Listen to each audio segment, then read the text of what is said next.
following is a presentation of the Shining Wizards Network, broadcasting live in high-definition video and available on all podcasting and streaming platforms. Follow us on social media at Wizards Podcast. Check out our merchandise at merch.shiningwizards.com. Do your Amazon shopping at amazon.shiningwizards.com. And become a Patreon supporter at patreon.com/wizardspodcast. And now, it's time for the Shining Wizards.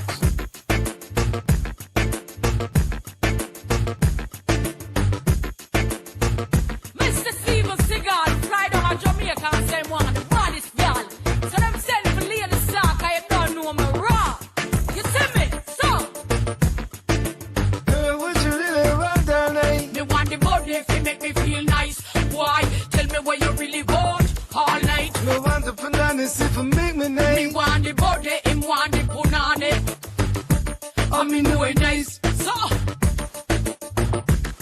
When the girls start to strut, you could look at their butt, you shouldn't do that. The girl dress is just as pretty, not just there to cover her kitty.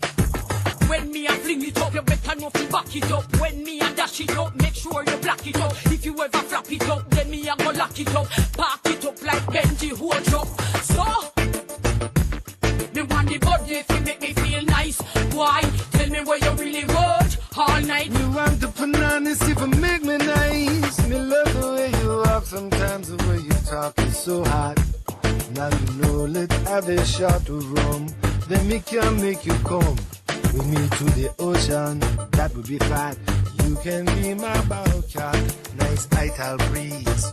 Bring it to your knees. We're jamming. Yo, this a girl and now blow me right. And you are tuned in live to episode number 725 of the Shining Wizards Wrestling Podcast, where all of our moonsaults are no-look moonsaults. We got a great show for you tonight. Coming to you live on social media. Go with you wherever you go on all the streaming and podcasting platforms. The Mighty Maccabee joins us at 7:30, so let's jump into the wrestling talk. And talk about wrestling. Tony, I don't know if you know, the Mighty Maccabee might be here early. Oh, he's coming early? Would it be like Christmas or Hanukkah coming early?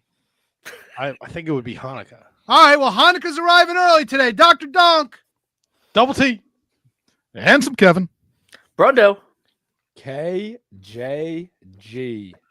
I don't know if I've said this, but I normally only get excited for a handful of guests. I'm really excited for this one tonight. It's good to know. I'm well aware. Really excited. He was here, and then I think you said 7:30 and he left. There's just no picture of him down there. Maybe he's getting a gimmick. No, you think so? You know what? Hopefully. Stranger things have happened. I mean,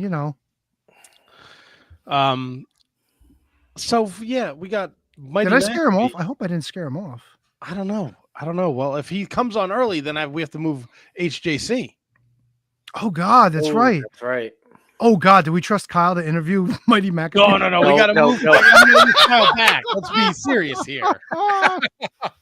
But if the Maccabiah Mania he comes back, we'll bring him right in. I can reach out to Kyle. We can juggle some things around because we got a lot to talk about tonight. Oh yeah. Picks all came down to last night. Yeah, isn't that crazy? It is crazy, and we got some news for Tony and KJG here. Oh boy, 5-time champion right here. no. Oh no, you guys had the exact same picks. Get out of here! Come on. So we are still tied. All right, we're going till 2026 then. No. How about we do this? Oh, can we do this? How about we just agree that KJG and I are the best that ever lived, and we call it a draw? And But then who there's punishments involved here. I think the punishment is that we're still doing this in 2024, and it's That going to works. bleed into 2025, and it makes me cry. Well, that's my pick then. Hey, but you know what's happening in 2025? What's that? Maccabiah Mania 3. Hell yeah! Woo! Jeff Bukans joins us, the man behind Maccabiah Mania, the man behind the mask of Mighty Maccabee. Jeff, I have been waiting for this ever since Brendan told me that he spoke to you, that you were coming on the show. First of all, welcome. Thank you. The man, the myth, the legend is joining us. How are you tonight? Thanks for having me, guys. Sometimes I have to pinch myself why anyone would want to have me. But I think this Mighty Maccabee thing took off a little bit when the DVDs happened. Yeah, just a little bit. I mean, look, I've been talking about Maccabiah Mania for years on the show, and these guys are always like, I can't believe this happened. First of all, when I found out this happened in Livingston and I didn't know about it when it happened, I was like, where was I? And then, of course, there's a little show called Wrestling with Regret who put it on my radar, and then I was all in. I was down the Mighty Maccabee rabbit hole. Just insane. Like the stories of you becoming friends with Ken Patera and everything that went into it with all these guys coming on board. What's it been like for you, like being in the thick of all this like professional wrestling lore and legend? It's crazy. I think I should be called the Mighty Maccabee. Listen, I'm just a fan. I was 8 years old watching 1966. I went to Sunnyside Garden, a great little club when they used to have those things in Queens. Saw Johnny Rods against Arnie Scollin in the first match. I think I knew pretty early it was a work. I think my dad sort of smartened me up. And I'm going to have Johnny Rods at the show. God bless him. I think he's still kicking. He's doing his 83, right? Sharp as a whip. And I figure I'll give him a Lifetime Achievement Award. It's pretty cool to be able to see him. But what was the question anyway? Look, I know the whole basis is to raise money for the Maccabiah games, but like you're living the dream. Like you're like you called yourself a Mark. We're all Marks, but like you're living every Mark's dream. Like you're working with all these legendary talents. You're main eventing like shows. You've got like tons of people coming out to support it. So like, what's that feeling like? I mean, it's nuts because I went up to Toronto in September. Gian and Paige Megan, the Megan boys, put on a Jewish themed wrestling thing up there, and I had become friends with them because they were doing a documentary on the Sheik, and they couldn't get any video clips from WWE. So they asked me because they knew about the DVD. I said, of course. So we sort of became in touch. And they said, do you still have your stuff? I go, yeah. He says, you want to come up? I don't know what we'll do with you. But I said, yeah, okay, I'll come up. So I went into my bag. I found my blue boots. They were now green. 28 years sitting there. They were green. So I went to a local place, had them dyed blue, went up there. I hadn't been in this outfit other than doing a goof for my grandchildren or something like that, like a cameo thing. I couldn't even fit in it a year ago. I was 247 a year ago. Now I'm 186. I lost 60 pounds. So I'm up there in Toronto, and they had me go in the ring. They had a Royal Rumble type thing. I said, I'm not going over the frickin' top rope. I'm 67 years old with 2 hip replacements. So they go, okay, you can go through the middle rope. So anyway, I'm in the back with all these guys, Satnam Singh and Baba Thunder, who used to be Commander Aziz, and all these other guys are there. The Outrunners are there. I didn't even know who they were. I said, this is not an indie tag team. Who are these guys? And Luigi Primo, the pizza chef, they had some other interesting guys there. So I'm fourth into the Royal Rumble. I come out, they give me a great promo. The great Mighty Maccabee, the living legend, his first appearance in 28 years, blah, blah, blah. Could barely get through the ropes. And the fifth guy out is the guy that used to be Commander Aziz, Baba Thunder. This guy is a monster. Dabo. I'm going to be the first guy out because he's throwing me out. So I was scared to death. Luckily, the ring was only a foot off the floor. Sometimes the rings were a little bit higher. So he was actually able to pick me up and not throw me over, almost place me on the floor without killing myself. So the first time in the ring since 1997, I'm going over the top rope. I mean, it was sort of sick. And then last month, I was in Boca Raton for Boca Raton Championship Wrestling, another Jewish-themed thing. And I'm in the back with all these guys. And a couple of them said, could you put your mask on? I want to get a picture with you. I said, how the hell do these people even know who I am? So anyway, yes, I am living the dream. It is sick. Sometimes I wonder if these guys, some of the real pros are resentful that this is happening, but I'm just having fun. Well, were you aware that they took the footage of the Maccabiah Manias and turned them into DVDs and like put them in the dollar bins? Because everybody had one. Though I'll tell you the genesis of that. I videoed it like a wedding or bar mitzvah, so I have a keepsake. My cousin Mike Omansky, who is a wrestling historian, who Dave Meltzer, when he needs old WWF stuff, goes to him. He's my cousin. He was the ring announcer. He was the backstage interviewer, everything. And He worked for a company that Walmart was their number one vendor. And he goes, Jeff, you want to put it up at Walmart on DVD? They basically make a nice package and they put up some video, whatever. You get a 2-cent royalty. I said, yes, I'll do it. So next thing you know, they sold 650,000 copies. I bought as many as I could too. That's how it happened. It was a joke, really. And then of course the Brian Zane thing, it blew up with the 650,000 DVDs. Then Brian Zane blew it up again. One night, somebody sent me these clips that he had done. I had never seen these. I almost fell off the chair crying from laughter because he's making fun of me. Well, of course you can make fun of me. Look, I mean, I wasn't a wrestler. The whole thing was a joke. I did the best I could. So I contacted Brian Zane. He's going to be on the show. It's amazing. Brian's going to be on the show. He's going to help me promote it. He's a heel manager. I actually have 2 Jewish heel managers on the show, which has to be some type of record. Andy Weinberg and Brian Zane. Yes, it should be a fun day. It's crazy. And I mean, like I've delved into a little bit of your history, of course, like you and your father, legendary fencers, of course, not only in the Jewish community, but like in athletics overall. And you actually won yourself a medal at the Maccabi games. I believe it was 1985. I won a lot of medals there. I mean, you can pat yourself on the back. It's okay. I know. I don't even think about the competition anymore. But I just want to tell you, do it. Barry Horowitz style. Pat yourself on the back. No, I just want to say one of the medals was important to me. In 1950, my father Dan, who had competed in 4 Olympic Games, won the gold medal in the Maccabiah individual foil event. So one of the goals I had, I'm not winning the Olympic Games. I wasn't good enough. Let's see if I can win that gold medal. So in 1981, I took 4th. And there's nothing worse than finishing 4th and not getting a medal. I think I cried like a baby. 1985, I took 3rd, unfortunately. I got the bronze. And I won a gold medal in epee, which wasn't my weapon. There was no pressure. I won. But it was like kissing your sister. It wasn't the medal I wanted to win. So in 1989, I had a dilemma. I was now 2nd in the country, the highest I'd ever been. And I was on the world championship team. So the problem is it conflicted with the Maccabee or Maccabiah.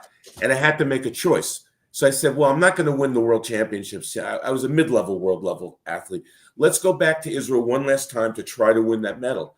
And I was down in a 10-touch bout, 7-5, to a guy that was half my age, half my size, twice as fast. He's running me ragged. And I finally figured out something, came back and won that gold medal. So that meant to 2 people on planet Earth, my father and me, it meant something. But I finally was able to duplicate that. That was the only one that mattered. That's amazing. And you continue to stay involved. You became president of Maccabi. First of all, is it Maccabee? Like I've heard so many different pronunciations of it. Like I'm sure. Glad you asked. So for years we called it Maccabiah Games. And it's really Maccabiah. The one thing it isn't is Maccabiah. That's the only thing it isn't. And it's funny because I asked Kurt Angle to do a promo for me. God bless his soul. Sent him an email. 5 minutes later, I had the promo in my Instagram account. That's a nice man. He said Maccabiah, but he didn't know any different. But the bottom line is he gave me a beautiful promo. It's the Maccabi movement. We are Maccabi USA. Maccabiah is plural for all the Maccabi organizations. That's what that is. Oh, it's really cool. I was going to say, like, you wound up becoming the president of Maccabiah USA, so what does it mean to you to become like, not only as a competitor, but now like you're the leader of the USA, team? It actually means a lot because I'll tell you something. When I first started, I thought it was only about the medals because when you're young, it's only about the medals. Nothing else mattered. And, I was captain of 2 Olympic teams in Athens and Beijing. And our success was solely determined by medals brought home. But the Maccabiah, it's different. The success is determined by how many Jewish athletes we bring over to Israel. We're going to win our boatload of medals anyway. The key is exposing Jews, especially Jewish youth, to their heritage and their culture and the state of Israel. We're a Zionist movement, and that's what we do. I'm looking at the card that you have set for March 2nd. Yeah. A lot of these guys, like you said, are ISPW guys. What's your relationship like with Tommy Fierro? How did he get involved in this? Was he involved in some of the original Maccabiah Manias? No. What happened is I had gone to some of Tommy's shows, and he knew who I was, I guess, because of the Maccabee thing. I had never really met him. Very nice to me. And when I did the show, out of courtesy, professional courtesy, I called him and said, Tommy, I want to let you know I'm doing a show in your area. I'm using a lot of your guys. Is that okay? And he said, yeah. He says, but would it be okay to co-promote with you? He said it would mean something to him too, because it could be a prestigious show. And I said, absolutely. So I've gone to some of his shows, and some of the guys, if you notice, the first line are all his guys, the first line of matches. Yep. Some of the guys below, like Luigi Primo, the pizza chef, or Snitsky, or Cole Cabana, they might be bigger names, but I wanted to feature Tommy's guys because I really respect what they do. They're excellent, and I took some of the best matches that he has and put them on my card.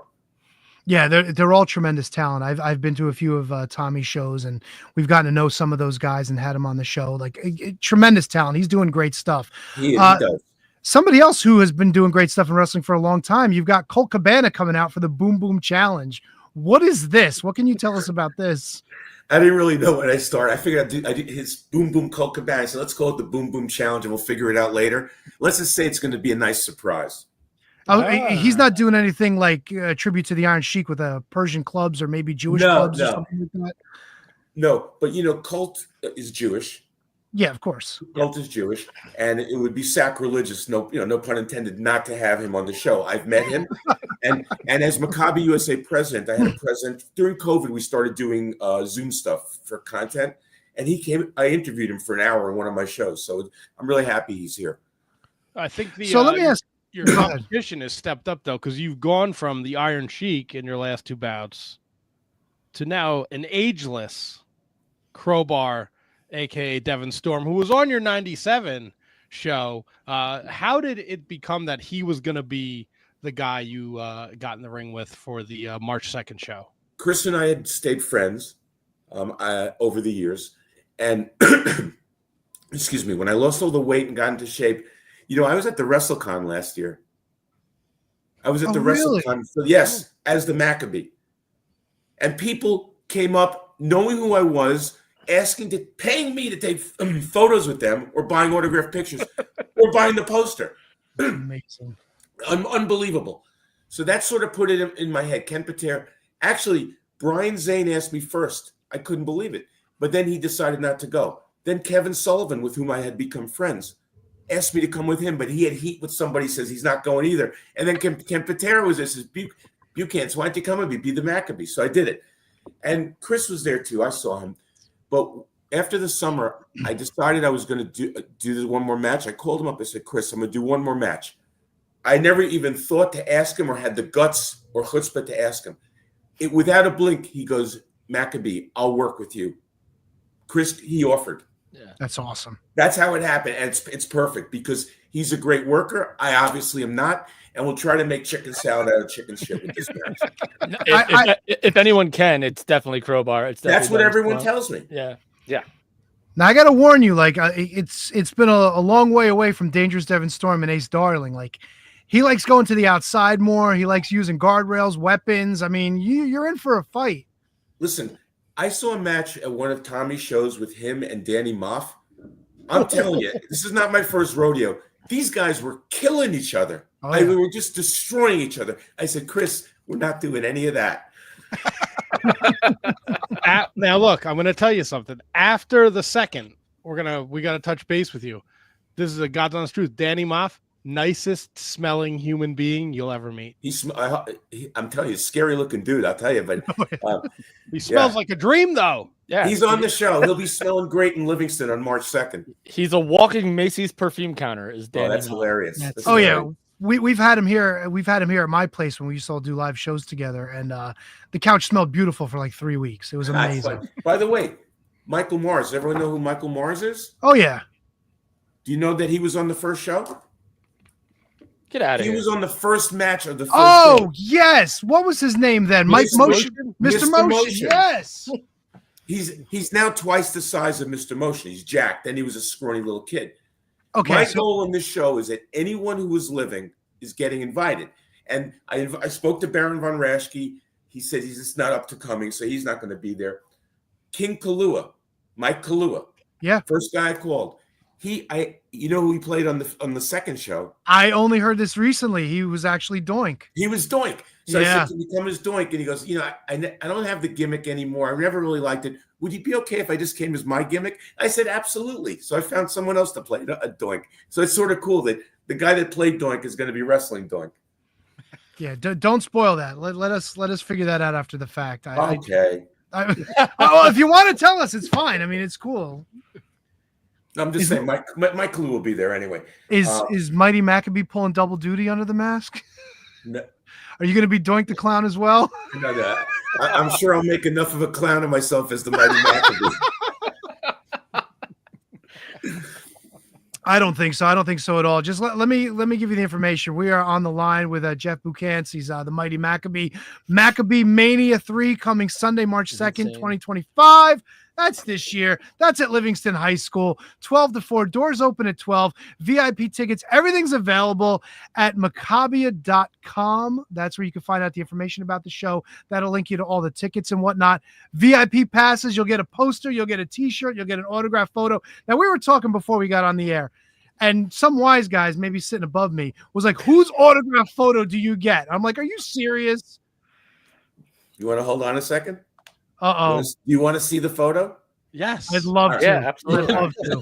You act like it's such an outlandish question. There's so many guys on the card. Come on, dude. You can try as much as you want to throw me under the bus, motherfucker, but I'm good. Really? Yeah. You know he can hear you, right? That's fine, but I will stand by what I said. I'm not like you. Running, hiding, scared. What an awful human being you are. How dare is that you? awful? You want to throw me under the bus? Jeff, I apologize. There it is. Oh That's man, that's amazing. great. That's beautiful. That Look was at right that. after the win over the Sheik, wasn't it? I mean, seriously, look at the guns on that. 40 years old. I had a little midlife crisis, got into shape. But this picture is priceless. This was up in Toronto in the dressing room. Oh, wow. Oh, is that Microman? That photo should be called the Maccabee Menagerie. You got Satnam Singh, Commander Aziz, Baba Thun. Look at this. I'm 6 feet tall. Look at the size of these guys. Microman. And then there's Microman. Oh no! Oh no! Oh no! That was ribbon. Matt hates Microman. Matt loathes Microman's existence. How great is that photo? Is that sick? It's amazing. That's amazing. But So- Matt just loves hating on Microman. He just Oh, really? despises- I Yeah. don't like the Microman. Mr. Maccabee. What did he do to you? Oh my God, he's the worst. He gets in the ring. I'm supposed to believe that he can beat up a 6-foot person. Come on. He laughed so hard when Selena De La Renta put him in a sack and punched him. I've never heard Matt laugh so hard. Last night, it was great. It was unbelievable. My favorite thing of the night. Cardona took him out last night. That was That's terrible. quick. I'm sorry, Jeff. You were saying. I don't know what I was saying. All I know is when I trained at Mike Sharp's school in Brick Township in early '93, I felt like I was Woody Allen in a room full of truck drivers. I thought for sure someone was going to beat the crap out of me, and that's the only 2 times I ever trained. A guy named Eric Sims tried to teach me how to take a flat back bump. Not happening. Couldn't. Wait. Eric Sims? Yeah. Rewind that. hold on a Eric second. Sims was training you. Well, he was at Sharp's place that night, so he not training me, but he was trying to show me how to take a flat back bump. I couldn't do it. I It's got to be a different Eric pockets Sims. after he did that. No, it's got to be. It's got to be the same Eric Sims. Like how No, many it's Eric Sims? Sims, the chic Eric Sims. Yeah. The Eric Sims. He's not a Eric Sims. He's the Eric Sims. He's the Eric Sims. By the way, when you're a mark and you put on your own show, you want to sort of do stuff to get your own jollies off. How about the first inaugural Classy Freddie Blassie Pencil Neck Geek Awards? Oh, I love that. Absolutely. Now look, you can order tickets online, but can you buy tickets at the door day of? We'll figure out. The answer is yes, but let me just tell everyone whoever's listening, www.maccabieusa.com/MM3, which stands for obviously Maccabiah Mania 3. Yeah, we'll sell tickets at the door. I have no idea how many people we're going to get. The first show I had at the cul-de-sac, like 350. The last one at Livingston High School, same place, somewhere around 350. I never really knew who was there because the whole thing was like a blur. I'm right on the borderline of Livingston in West Where are Orange, you? New Jersey. I'm in West Orange, New Jersey. My first place is on Northfield Road in West Orange. Northfield Avenue. I live right off Northfield Avenue. Nice. Yeah, So Ronjolin Apartments, these little skanky apartments. That was my first place I lived. sounds about right. So tomorrow I'm meeting with the Rotary Club, the Livingston Rotary Club, to see if I can get. I've been going door to door the last week, putting my posters up and asking people to put them up in stores.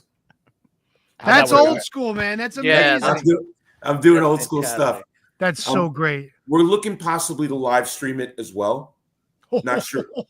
Not sure yet. What the hell? This is. By the way, do you notice the name, The Last Hurrah? Yeah, I saw that. Yeah, That's triple entendre. Please explain it. Yes. The last hurrah, right? It's my last hurrah. It's my last dance. I'm not doing this again. And hurrah is a dance. Hurrah, it's a triple. I'm giving a Barry Horowitz on that one. Do it, Jeff. Well, I know. Look, 4 of us will most likely be there. Handsome Kevin, he's above you. He lives out in Minnesota, so it's a little. I'll be here with the claw. Wait, is someone coming from Minnesota? No, he's the I'll one be not coming. Not coming. Yeah, Ken Patera's coming from Minnesota. Yep, he's a Minnesota guy as well. Yeah. Yeah, Ken. might fit You in know, his Ken suitcase. I will say something about Ken. One of the nicest men I've ever met. I met him. If I don't know if you guys are old enough, there was something in 1978, January of '78, the Super Bowl of wrestling at the Orange Bowl, Miami. Have you ever heard of it? Yes. It was a match between the champions, Superstar Graham and Harley Race. It was a horrible night. Noah's Ark rain. The place was horrible. Patera wrestled Dusty Rhodes in the semi. I was there. I wanted to be a sports reporter, so I had a little portable cassette recorder. He comes out of the ring with Dusty Rhodes' blood all over him. I go, Ken, would you mind giving me a little interview? He goes, let me take a shower. I'll be out here half an hour. Wait for me. He came out and gave me an interview. He goes, I need a ride to the hotel. I said, I'll take you out of car. And we went out drinking until 4 a.m. I mean, You I was a 20-year-old kid. Did you? What's that? You didn't go to any McDonald's, did you? No. You know what's sad about that? As Ken is a very decent man, and he's represented the country at the Olympics, was a good father, was very good in the profession and everything, made a mistake. And people remember for that mistake, which is sort of unfortunate because, as he said in the debate with Bobby Heenan, he paid his debt to society and you move on. But unfortunately, that's the way life is. But anyway, we've been friends ever since.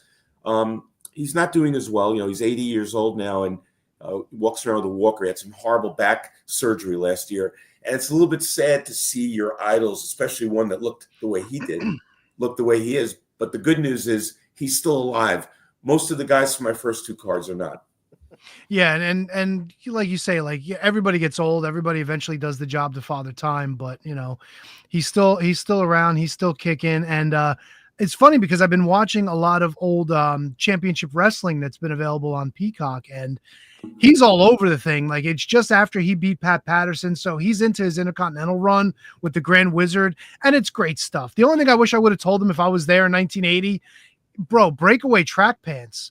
Because him taking off his pants at the beginning of every match and the fans, I mean, I know they did it just so the fans could get on him for it, but it's like, it's good stuff, man. It's good stuff. And the spinning full Nelson and everything. Like, I'm just a big fan of the old school wrestling. He put me in that. I asked him to put me in that. The night we were at the Omni Hotel in 1970. Can you just give me the full, let me see how it feels like. And he put it on. He was too stiff. I couldn't turn my head around in the car for like a year. I had to use the side view mirror. And I'll tell you something else where I had heat with him. In the match in 93, again, the first match at the cul-de-sac under the tent, I'm getting destroyed. And I never done this before. And I blew up. I could not breathe. And I finally literally crawled over to tag him. He goes in to make the hot tag for 20 seconds. And I'm still sitting there with my tongue hanging over the rope. He tags me back in. If you ever watch the video, you look at the incredulous look on my face and said, you're freaking kidding me. I could not breathe. But now that I'm such a seasoned performer, I don't expect that to happen again. Let me ask you, Jeff, we got the posters, we got the autograph pictures.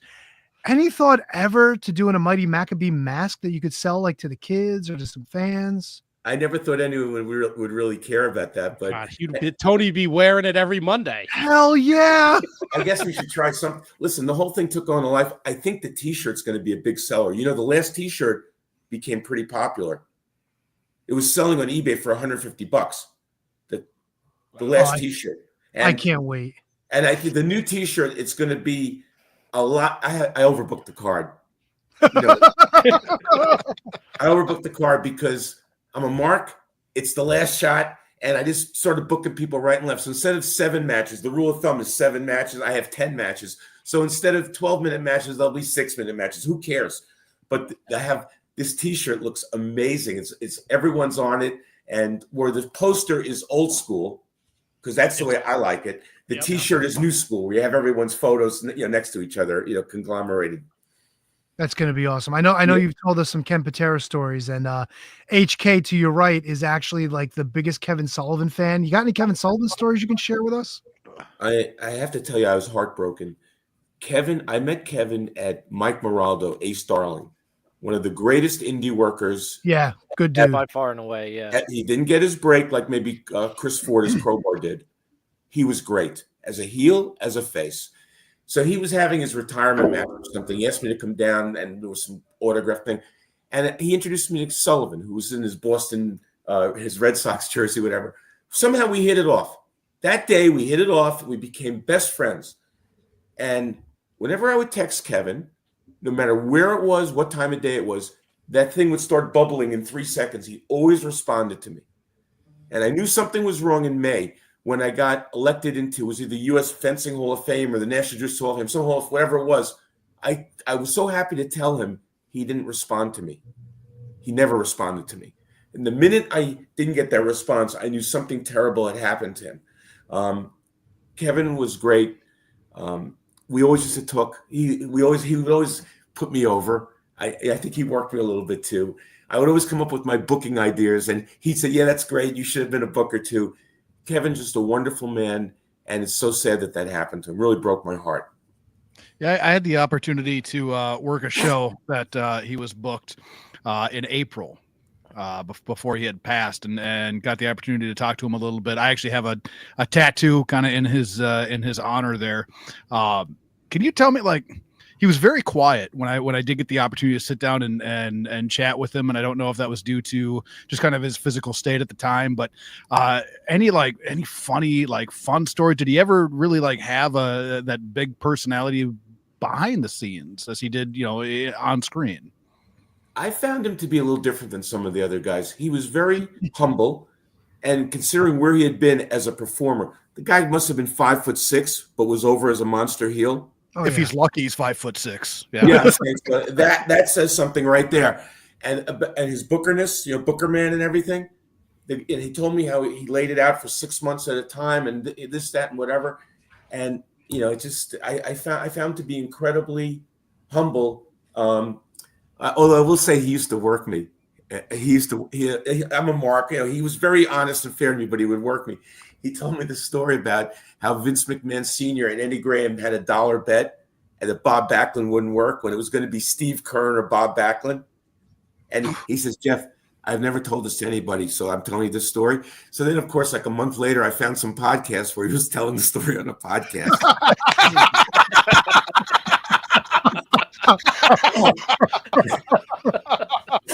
So as nice and decent and fair as he was to me and brought me into his world, he did work me a little bit too, which was fun. But he always put me over, which was nice. Hey, what's the World Maccabee Championship been doing for the last 27 years? Collecting dust, or? I'm glad that you brought this up. Do any of you know who the longest tenured WWF champion was? No. Get out! We'll let Tony do this. Well, of course, it was the living legend, not Larry Zbyszko. Nope. Fabulous Moolah? Yes.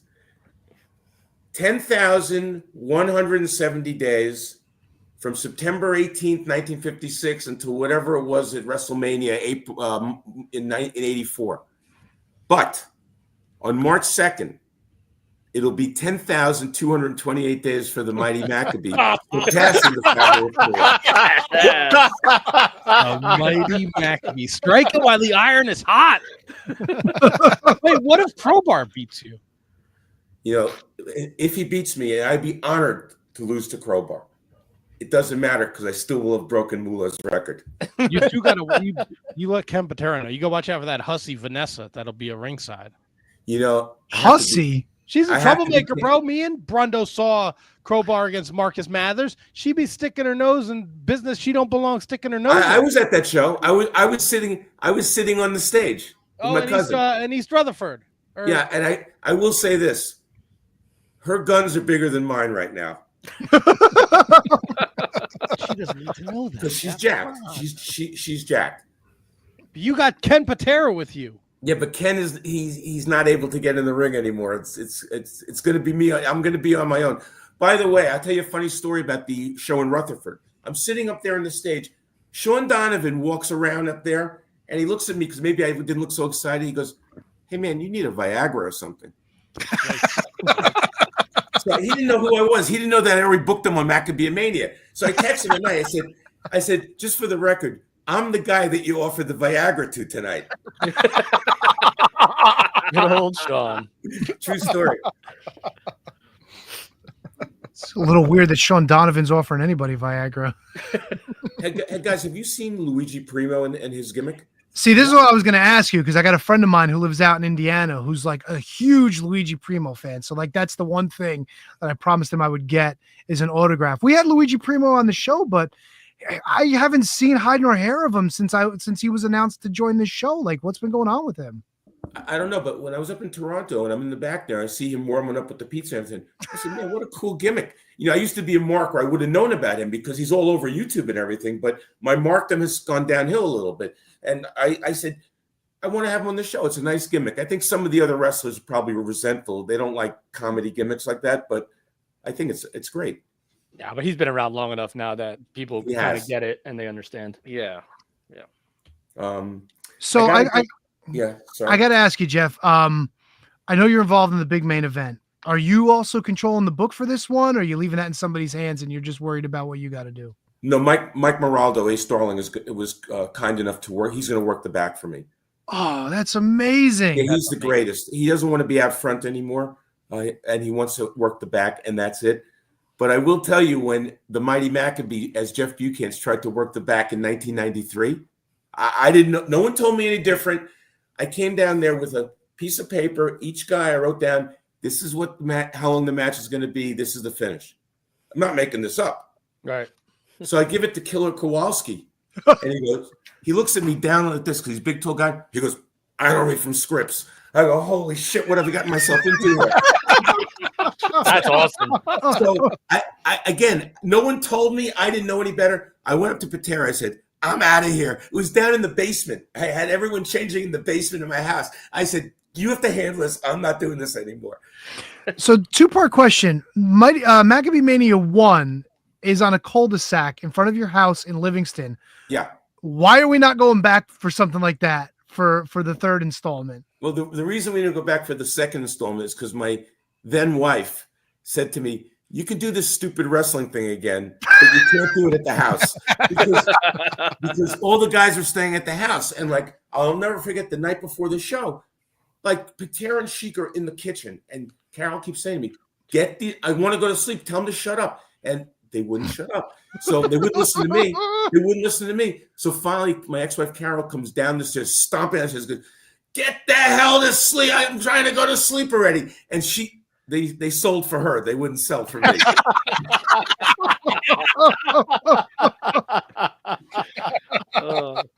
True. It's a true story. I'm telling you, you got to tell the story. It was Friday night. We went to a place called Nero's in Livingston. Oh, I know, right there. I know exactly where it is. Yeah, now it's like a hoity-toity steak place. Then it was just a nice local Italian place. Sheik was in my house. He's wearing his WWE Black Rampage shirt. Going to a nice Italian. I said, Sheik, you going to wear that? He goes, this is what I'm going to wear. So we walk into the place. He's got a carry bag with him with his gimmicks in it. The bar is right there on the left when he walks in. Within 3 seconds of walking in, everyone at the bar is swarming the Sheik. It was unbelievable. He had the whole place going. We got so trashed. Volkov, Konradsky, Patera, Michael Mansky, Tommy Rosa, my friend. And I told this story before. We're done. We're drinking Sambucas. We're now winding down after a night of debauchery. All of a sudden, the waiter brings out like a 20-ounce strip steak to the Sheik. It's 11:30. I said, he already had one. I said, what are you doing? He goes, Jeff, you are paying. I am eating. Thank you. And I will say, he was scary. Sheiky scared me a little bit because he gets that look. His eyes would narrow a little bit. I was a little bit scared. So the day of the show, down in the basement where he was sleeping, he goes, Jeff, you want the juice? I give for $100 here. I'll do some juice. And I said, no, Khosrow, these are my friends. This is my family. I'll give you an extra $100 to not give me any juice. Okay, Bubba, no juice. He hopped the loogie on me on the first show. It's out there somewhere on the DVDs. He caught all of it. It looked like 3 ounces of loogie it fit right in the face. My goodness. That's fantastic. You know, Tony reordered his Mighty Maccabee DVDs today. Where do you get them? Where do you find them? I found them. Somebody had them brand new. They were selling them on eBay. Well, here's the thing, right? So I have the ones that are marked First Blood, which is like volumes 1 and 2, but it's only Maccabiah Mania 1 on both discs. Yeah. So I don't have Mighty Maccabiah Mania 2, which I'm hoping these are the right discs. Because I'm sure I have them somewhere, or as Brian Zane said when he was reviewing it, he says Grandmasters of Wrestling First Blood. Spoiler alert, there is no blood. Yep. so when I contacted Brian Zane, he goes, like, weren't you mad at me? Yeah, I trashed you. Most guys get mad at me when I get trashed. I said, are you kidding me? I said, when the Los Angeles Times in 1984 called me the John McEnroe of American fencing, because I was a heel fencer, believe it or not. They do exist. Everyone hated me.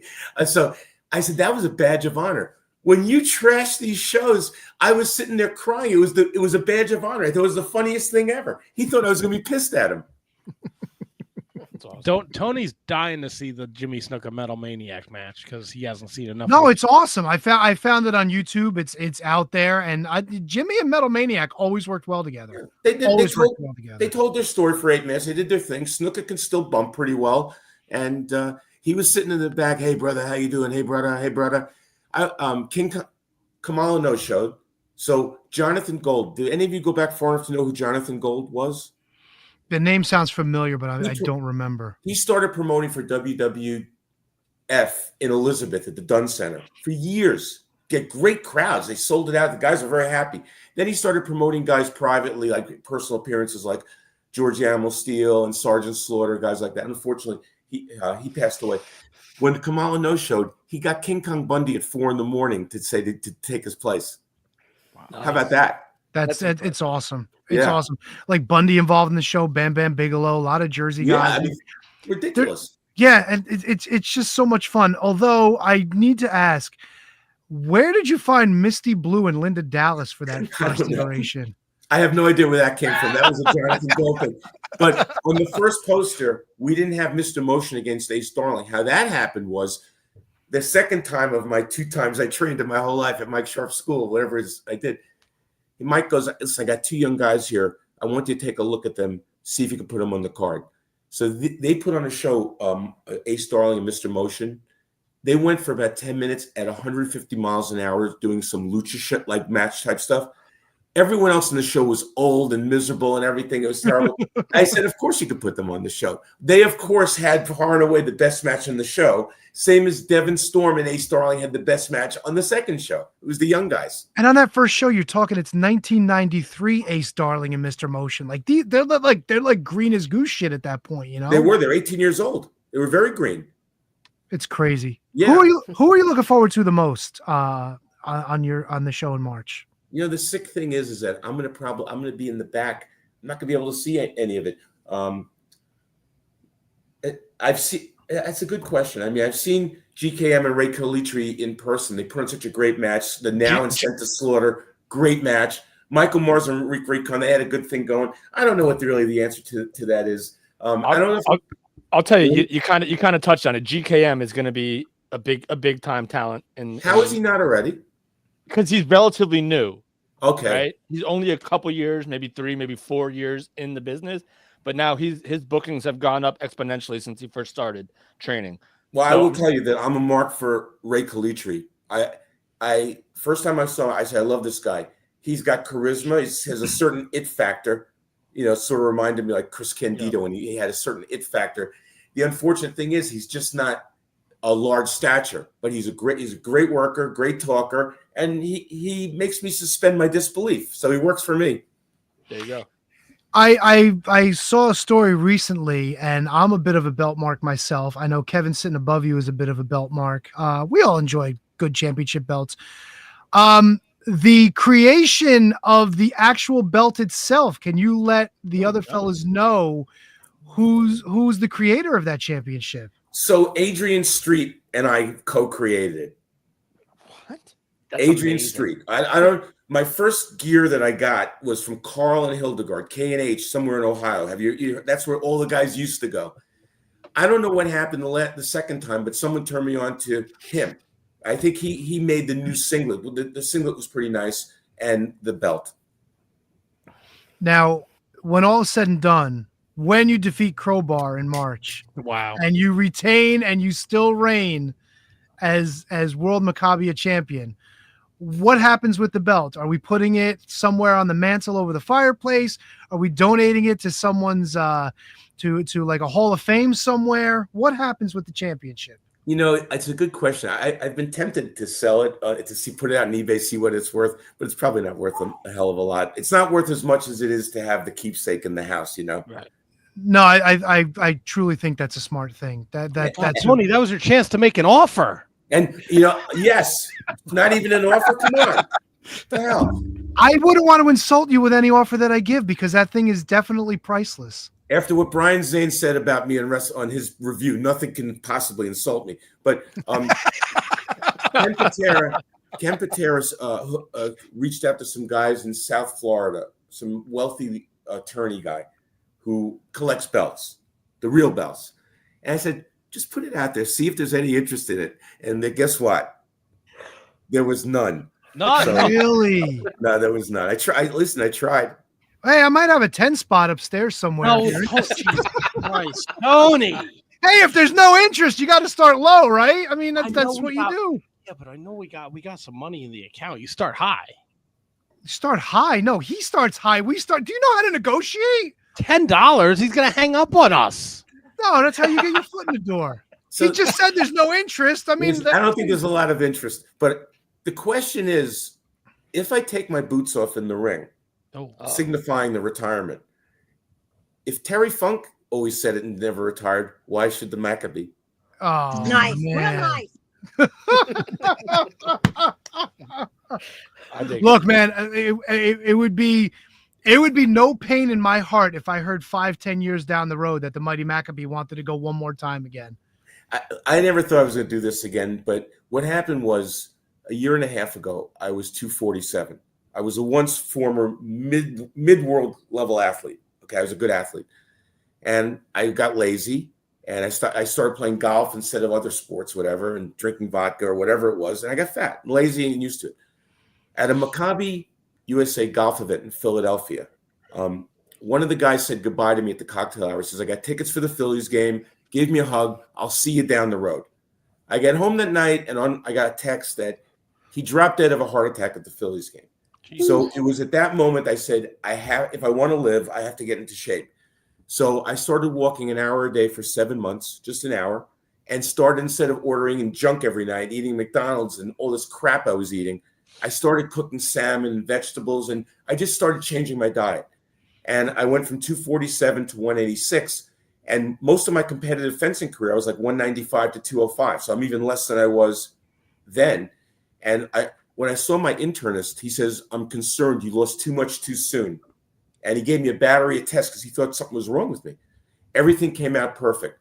People I hadn't seen in a year when I went to a fencing tournament, half of them said, did you take Ozempic? And the other half said, did you have cancer? So because it was dressy, I went from a size 44 pants to a size 36, and that's loose on me. Well, you look good. I hope your cardio is better than the first time around. I'm telling you. Wow. I'm telling you. You know what? If he didn't train as a pro wrestler in his youth, Tony, I would be offended. But Tony did spend a little bit of time in that EC. Oh, he said he was gassed in the first one. I wouldn't want that to happen, especially in the ring with somebody like Crowbar. I think you were taking a shot at him. Why would I take a shot at him? I think the Mighty Maccabee versus the Experiment needs to happen. Come on. The Experiment retired a long time ago. So did the Mighty Maccabee. Let's go. Man, he's the world Maccabiah champion. What was I? I was an also ran. I don't know. You didn't win any gold in ECPW? I was a ne'er-do-well. Anyway, I have to say the whole thing is ridiculous. It's cool, and I'm honored that you guys have me on, and the fact that you know about me is so ridiculous. And I'm just going to have a good time, try to raise some money for the organization, and keep my fingers crossed that I don't get hurt in the ring. That's the bottom line. There you go. It's been amazing. Jeff Buchantz, Maccabiah Mania, however you want to call it. Maccabiah Mania, Maccabiah Mania, just not Maccabiah Mania. Not Maccabiah. Sorry, Kurt Angle, you screwed up. March 2nd, of course, Livingston High School. Doors are at 12. VIP tickets. Everything is available. What was that website again? MaccabiahUSA.com. Here, let's take a look. There you go. MaccabiahUSA.com/MM3 for Maccabiah Mania 3. Of course, headline for the World Maccabiah Championship, the Mighty Maccabee with the one and only Ken Patera taking on Crowbar with the winner, Andy Weinberg, and Vanessa in his corner. Like Matt said, you got to keep an eye on those two. It's an amazing card. Brian Zane's coming out. We got a pencil neck geek off going on. We got the Boom Boom Open Challenge. We're inducting Johnny Rods into the Hall of Fame. It's amazing. It's going to be so much fun. I'm looking forward to it. I will see you out there. I hope everybody joins us. Jeff, this has been amazing. Anything else you want to say before we let you go? I would say, as Baron von Raschke used to say, I think that's all the people need to know. That's awesome. And when you decide to put a dollar amount on that belt, let's talk. Guys, I look forward to meeting all of you or whoever's going to be there. And really, thanks again. And I hope it's a great day, and I hope everyone comes out. Our pleasure, for sure. Jeff, be well. Thank you. Take care, everybody. Thanks again, Jeff. Bye-bye. Have a great night, Jeff. Thank you. Bye-bye. The Mighty Maccabee. Amazing. Dude, that was awesome. That was amazing. I told you, I was so looking forward to this thing, and he was a great guy, dude. Awesome. Yeah, man. Props to Brundo for I saw that blurb in the Observer like 2 weeks ago, and Brundo was right on it. I'm just lucky I found him on Facebook. No, we're lucky that we found him, and then we're also lucky that he found us. Bro, you could have got that belt for like $100. That's why I offered 10, bro. You got to lowball the thing. You can't come in hot. Bro, you went like so low. Yeah, that's like disrespectful when your first offer is so low. Like, what are you, no fucking one even Star Wars wants to, fan? Well, speaking of so low, the fucking Mighty Maccabee is joining us now. Nice. Hell yeah, brother. Shalom, everybody. How we doing? Come on. The guy left 30 seconds ago. Yeah. What? It's endearing. I had suggested to Matt. I suggested to Matt bringing you in for that interview, and Matt was like, "No, I heard the opening. I'm a little offended. You guys don't think I can handle an interview with the Mighty Maccabee? Well, I'm looking at your name, and I think you made the right call. What? He would have loved it. Bring him back in. Where is he, Jeff? Don't you dare! Oh, happy everybody. How we doing? Love the Jackabee. Jackabee of all trades. Oh my god. Yeah. Kyle from the Apron Bump Podcast. Wait a minute. Howdy. Does your name even have a fist next to it? How the fuck did you do that? You darn tootin'. Wait a minute. Is that a thing we can do? Oh my god. Yeah, man. Oh my god. I'm not just a Jackabee. Mighty Oh my god. Jackabee. It's so great having you. Now I learned something new. Holy shit. He learned something new. He has access to StreamYard whenever he wants. No, how did he fucking do that? Rene Goulet and Jose Luis Rivera. 20-minute fucking time on the draw. No, how did he? StreamYard. Shut up! How did he do that? Are you on? Jesus Christ! We'll go over the technical stuff later. But happy to be here. Happy to be here. As if you Kyle, haven't had happy to enough have you, man. of the Apron Bump Shining Wizards combo. I mean, fresh off of your latest episode, Royal Rumble 2004. Jesus Christ. 2004. Yeah. Jesus. Yep. 1.21 gigawatts. Old Brundo and KJG. Great Scott! I'd still fuck Hardcore Holly. It was a great episode. Yeah. Jesus. I don't blame you. No, it was a fun old time having Hell yeah. these two blokes on there. I've had Brundo on before, but not the old KJGer. So it was a good time. Yeah, man. How'd that go? Good. I guess we talked some wrestling, talked some Good murdering, to and quite good. yeah, He was good. it's pretty neat. I'd say Neato burrito, even perhaps. As you said, Neato it was burrito. Mm-hmm. Wow. Yeah. Now, when you guys watched the 2004 Royal Rumble, did they cut anybody's time, or was anyone's time cut to maybe affect the debuting superstar that may or may not have happened this past week on Raw? The who? The Penta. Wait. That was a segue to Penta. Terrible. Oh, I thought you were. segue. I thought I was yeah. distracted because Brundo sent me Mighty Maccabee Mania shirt 3. Oh, I mean, look at Yeah? this beaut. Come on. that is a nice shirt. amazing. That is a nice shirt. $75. Did you see Also- that? I'm getting tickets at the door, bro. I ain't paying a fucking $100. I'm getting the fucking can't do VIP that. treatment, bro. For the You're out Mighty of your Maccabee. balls. I mean, if Yeah, bro. Mighty Mac. Look, I'm all for Maccabee Mania 3. As my guy Crazy Eddie would say, these prices are insane. it's worth more than this belt, Well, apparently. as word on I'm the gonna get street that is. belt. You watch. I'm gonna get that belt. Right. Might be worth like $5, but speaking of 5, Penta. It's 5 in the shape 5. Penta debuted, so that was a thing, right? Zero Miedo, guys. What you guys think of it? I thought it was pretty good. I thought it was a hell of a debut. That wouldn't be a good name for me because there's no way I'm zero shits. You're a lot of shits. It's Mucho not- shits. It's Miedo is. Oh, No, is that Mierdo? Just let him keep thinking that's what it is. Well, fuck. Yeah, I could run around his house going Sierra Miedo and He's just constipated all the time. And That's his then they'll be gimmick. no. You know, fear. years He's ago, like, I "Yeah, was- no shits. I had the privilege of calling a few Penta matches. Fucking A few now. Did ya? It's a few. Yeah, It always How'd that looked like I go? called a Penta match once, and then now it's a few. yeah. Out at La Boom. It was good What? times. Yeah. You just made that up. No. No. He's probably right. Kyle, I'll get you some info, but Tony did call a couple of professional wrestling matches A couple. for a promotion. Oh God, what the fuck was it called, Tony? Tier 1 wrestling. There we go. Nice. They ran like 6 shows, maybe. Is that still is that on YouTube? Is there a Yeah, streaming they're probably service? they're probably on YouTube. Yeah, That's a great question. I'll go find that out. I'll Yeah, seek it out. it's good times. Sounds like it. You know what else was good times? It's Penta's debut. Yeah, on fuck Raw. Yes. While you're here, why? Segway Jones over here.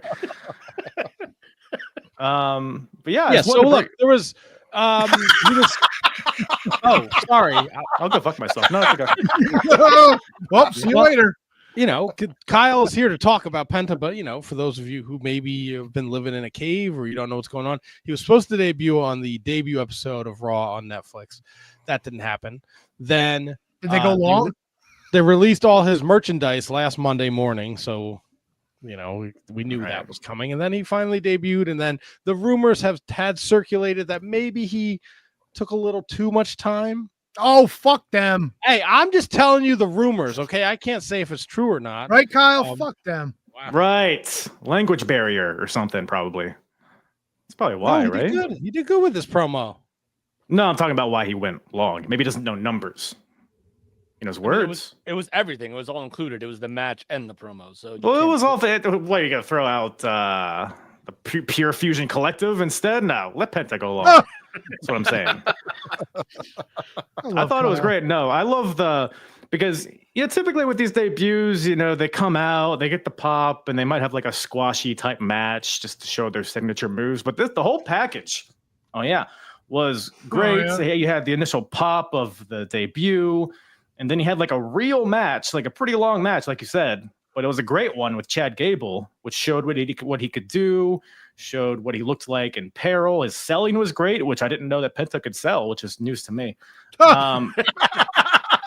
It was good. New year, new Penta, I guess. But and then the promo, who knew this guy could talk? Like I've seen his Lucha Underground run, and he never cut promos. I guess it was in Spanish, so it was a different deal. But I just feel like he just fits WWE so well. Like from the promos, the wrestling style, the merch that dude's gonna sell. I thought it was a home run debut. Didn't Jim Ross shit on him too? Oh, this fucking guy! Goddamn! Well, we had a lot of lucha. Well, those Mexicans with the mask on. They all wrestled the same. Surprised people care about Penta. Yeah, it's like he's like they already got Rey Mysterio. It's like, motherfucker, you fucking work for a company that has like 5,000 luchadors, and you're shitting on this guy. Like he didn't shit. No, he didn't. Did he? Yeah, he did. I think the term shitting on it. Well, goddamn, pal. People were saying that they may have finally found a shit on luchadors like Vince on tables. No. Jim Ross said Penta was one of many during his AEW run, but he does see him as a WWE main eventer. All right. How is that remotely shitting on somebody? Well, this is what happens with people like Tony who just read headlines or don't read the actual article. Well, I read it, and JR basically implied that he's a dime a dozen. Like he's just another luchador, which is not the case. Yeah. He referenced, he's like talking about Penta. He's like, we have a lot of these high flying luchadors on our roster. Like, bitch, he's not a high flying guy. That's not his thing. Like, he doesn't do a lot of high flying stuff. Like he has. Yes. The more you say this, the more I'm kind of remembering. It was on his podcast, right? It was on. Yeah. To be fair, I didn't listen to the podcast. I just saw it in writing, so there could be. He said, missed. "There's so many guys doing that act, that bit, that routine of the luchadors. When I hired Rey Mysterio, we didn't have anybody that compared to Rey, but really nobody in the business did. If you ask a lot of the insiders, he was special, unique, one of a kind. We had a lot of that kind of style in AEW. So Penta was one of the many that did a lot of acrobats and flying things. Now he might have been the best at doing it. I'm not saying that, but he wasn't the only one doing it, so it made it less special. WWE's got a good stock of luchadors. They have several guys on the roster that have that background. Just got to be careful how you book it.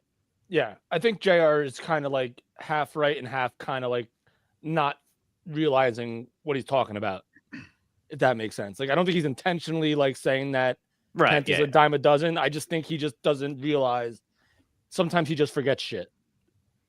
So I don't think he knows who Penta is. I think he's thinking of Phoenix. No, I think he's just maybe he's thinking of Commander.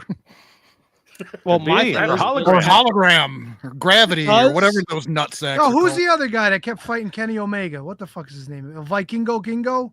Yeah, Gingo. He just lost to some jobber at GCW this weekend, didn't he? No, don't you watch your mouth about Sydney. The fucking AAA world champion having main events with Kenny Omega. He's losing to a fucking jobber in GCW. You don't even know about Sidney Akeem. We don't know how to book the fucking Mexican guys. Fast. You're speaking out of turn, Tony. In the words of the immortal JR, who cares? Good point. All right. Great point. That's $1,000 sneaker.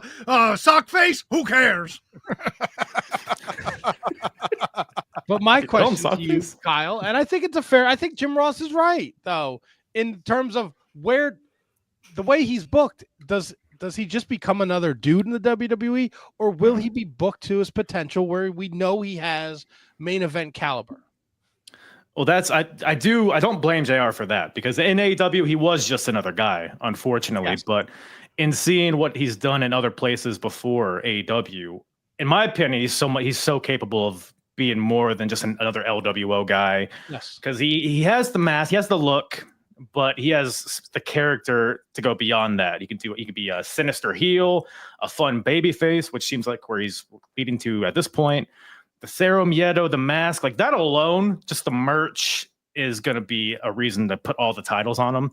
But like back to that promo he cut after his match, Like, it surprised me how much he gripped the audience. So if he can keep that up, we already know he can go in the ring. He has the look. I see no reason why his ceiling isn't like to the moon. Like, because the last Mexican world champion, does anybody know? In WWE? Alberto Del Rio. Yes, Alberto Del Rio. Damian Priest is Puerto Rican.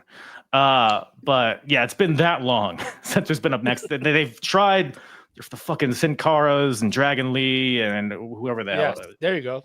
Hunico. Yep. Yeah. No, I'm sorry. You just kind of brought to me my point where like WWE has always kind of been looking for the next Rey Mysterio. There's no next Rey Mysterio. Sin Cara, they thought could have been that. That didn't happen. The fake Sin Cara, like you said, Hunico, that's not going to happen. Dragon Lee was probably their best bet because Grand Metalik, Lince Dorado, even though Lince Dorado is now apparently back now, but I'm not even sure if he's Mexican. I think he might be Cuban. But did you say Cuban or Cuban? Cuban. I think Lince Dorado is not Mexican, of Mexican descent. So if they're trying to look for that Mexican luchador superstar, like you're not going to find another one than Rey Mysterio, but Penta could be something totally different and in a better way. Right. Especially when Rey Mysterio is still actively competing at a high level. Like, you can't just have another Rey Mysterio when the guy's still there. Dude, just entered the Rumble and is main eventing SmackDown against KO. Killer match, by the way. Like, yeah. Well, people always said they're looking for the next Hulk Hogan, and then they find Stone Cold Steve Austin. He's not. It's so weird that it's been tied to like ethnicity. Like nothing's ever been tied to ethnicity more than finding the next Rey Mysterio, and they just haven't been able to do that because let's be honest, there is only one Rey Mysterio. That's just like how it is. Nah, AEW's got 50 of those guys. Yeah, they're all the same. I'm with you, Tone. It's also if you look at build that wall. If you look at Rey. What? Sorry, I didn't. Joking. We're joking. We're joking. Oh my god, dude! On today of all days, you must be having. Daddy's home, right? Is Yeah. that I'm allowed to say that now, I think. Completely. So I said build that wall. Wow. I don't know why I said it again. Continue what you're saying, Matthew. Any comments? The road, like he had such an unorthodox road. If you look at his whole career, like especially losing the mask and then being able to show back up in the WWE with the mask and kind of like, Hoovy didn't get that. Psychosis didn't. Psychosis was fucking driving around a goddamn lawnmower in 2004 and 5. Like they were great luchadors. Were they Rey Mysterio Jr.? No, but I don't think they've gotten a fair shake. So for us to be 20 years later, I can see how people are like, we need to find the next Rey Mysterio Jr. Right. Granted, you guys are right. There is no next Rey Mysterio Jr. But here you have this masked luchador that you could easily make one of the faces of your company. Right. And I think with the machine behind it, I think the WWE is very capable of doing it, especially now that old shit on me isn't around anymore. Yeah. Shit on me! In HK, he doesn't have to be the next Rey Mysterio to still be a main eventer. Yeah, HK. No, not at all. To fucking hand jab Kyle's point, a couple of things, like when he cut the promo, like right away you're going, okay, why wasn't he doing this in AEW? You know what I mean? When he was selling, like, why wasn't he doing this in AEW? Right from the presentation standpoint, just that alone, like the fire behind him with the video board looking, and I'm not a big video board guy, but the entire package came together perfectly. You know what I mean? I was a big fan of this presentation, and admittedly not a big fan of, I don't want to say not a big fan of him in AEW, but like you guys said, like they all kind of blend together in AEW, and this is an opportunity for him to really stand out and showcase himself. I think he's going to be fantastic. Yeah, and even the match too, like in AEW, I haven't been into his matches because it's just a constant stream of Canadian destroyers and super kicks. Yep. Whereas his match with Chad Gable, he showed what he can do on the defense, like when he got his leg hit across the post and he has like those crazy eyes, like that kind of shit. And then he did hit one Canadian destroyer, but he couldn't follow up because he was selling. Like it's all coming together for him in the ring, I think. So I'm excited for it. And the promo felt very much like he was just speaking openly from his heart, and I think that made the promo that much more special. There's fire behind what he says. His family in the crowd and everything. I got a question for you, Handjob. 3 inches flaccid. What? Oh yeah, of course. Continue. But if they end up bringing in Phoenix and he ends up going with Penta, do you think he loses steam? I don't know. That'd be a good. I'd prefer that they stayed separate, or maybe go against each other, perhaps. But God damn it! Why? Why? Who put that up? Why are we selling this? Buck versus Penta. Book it. Too old for Buck.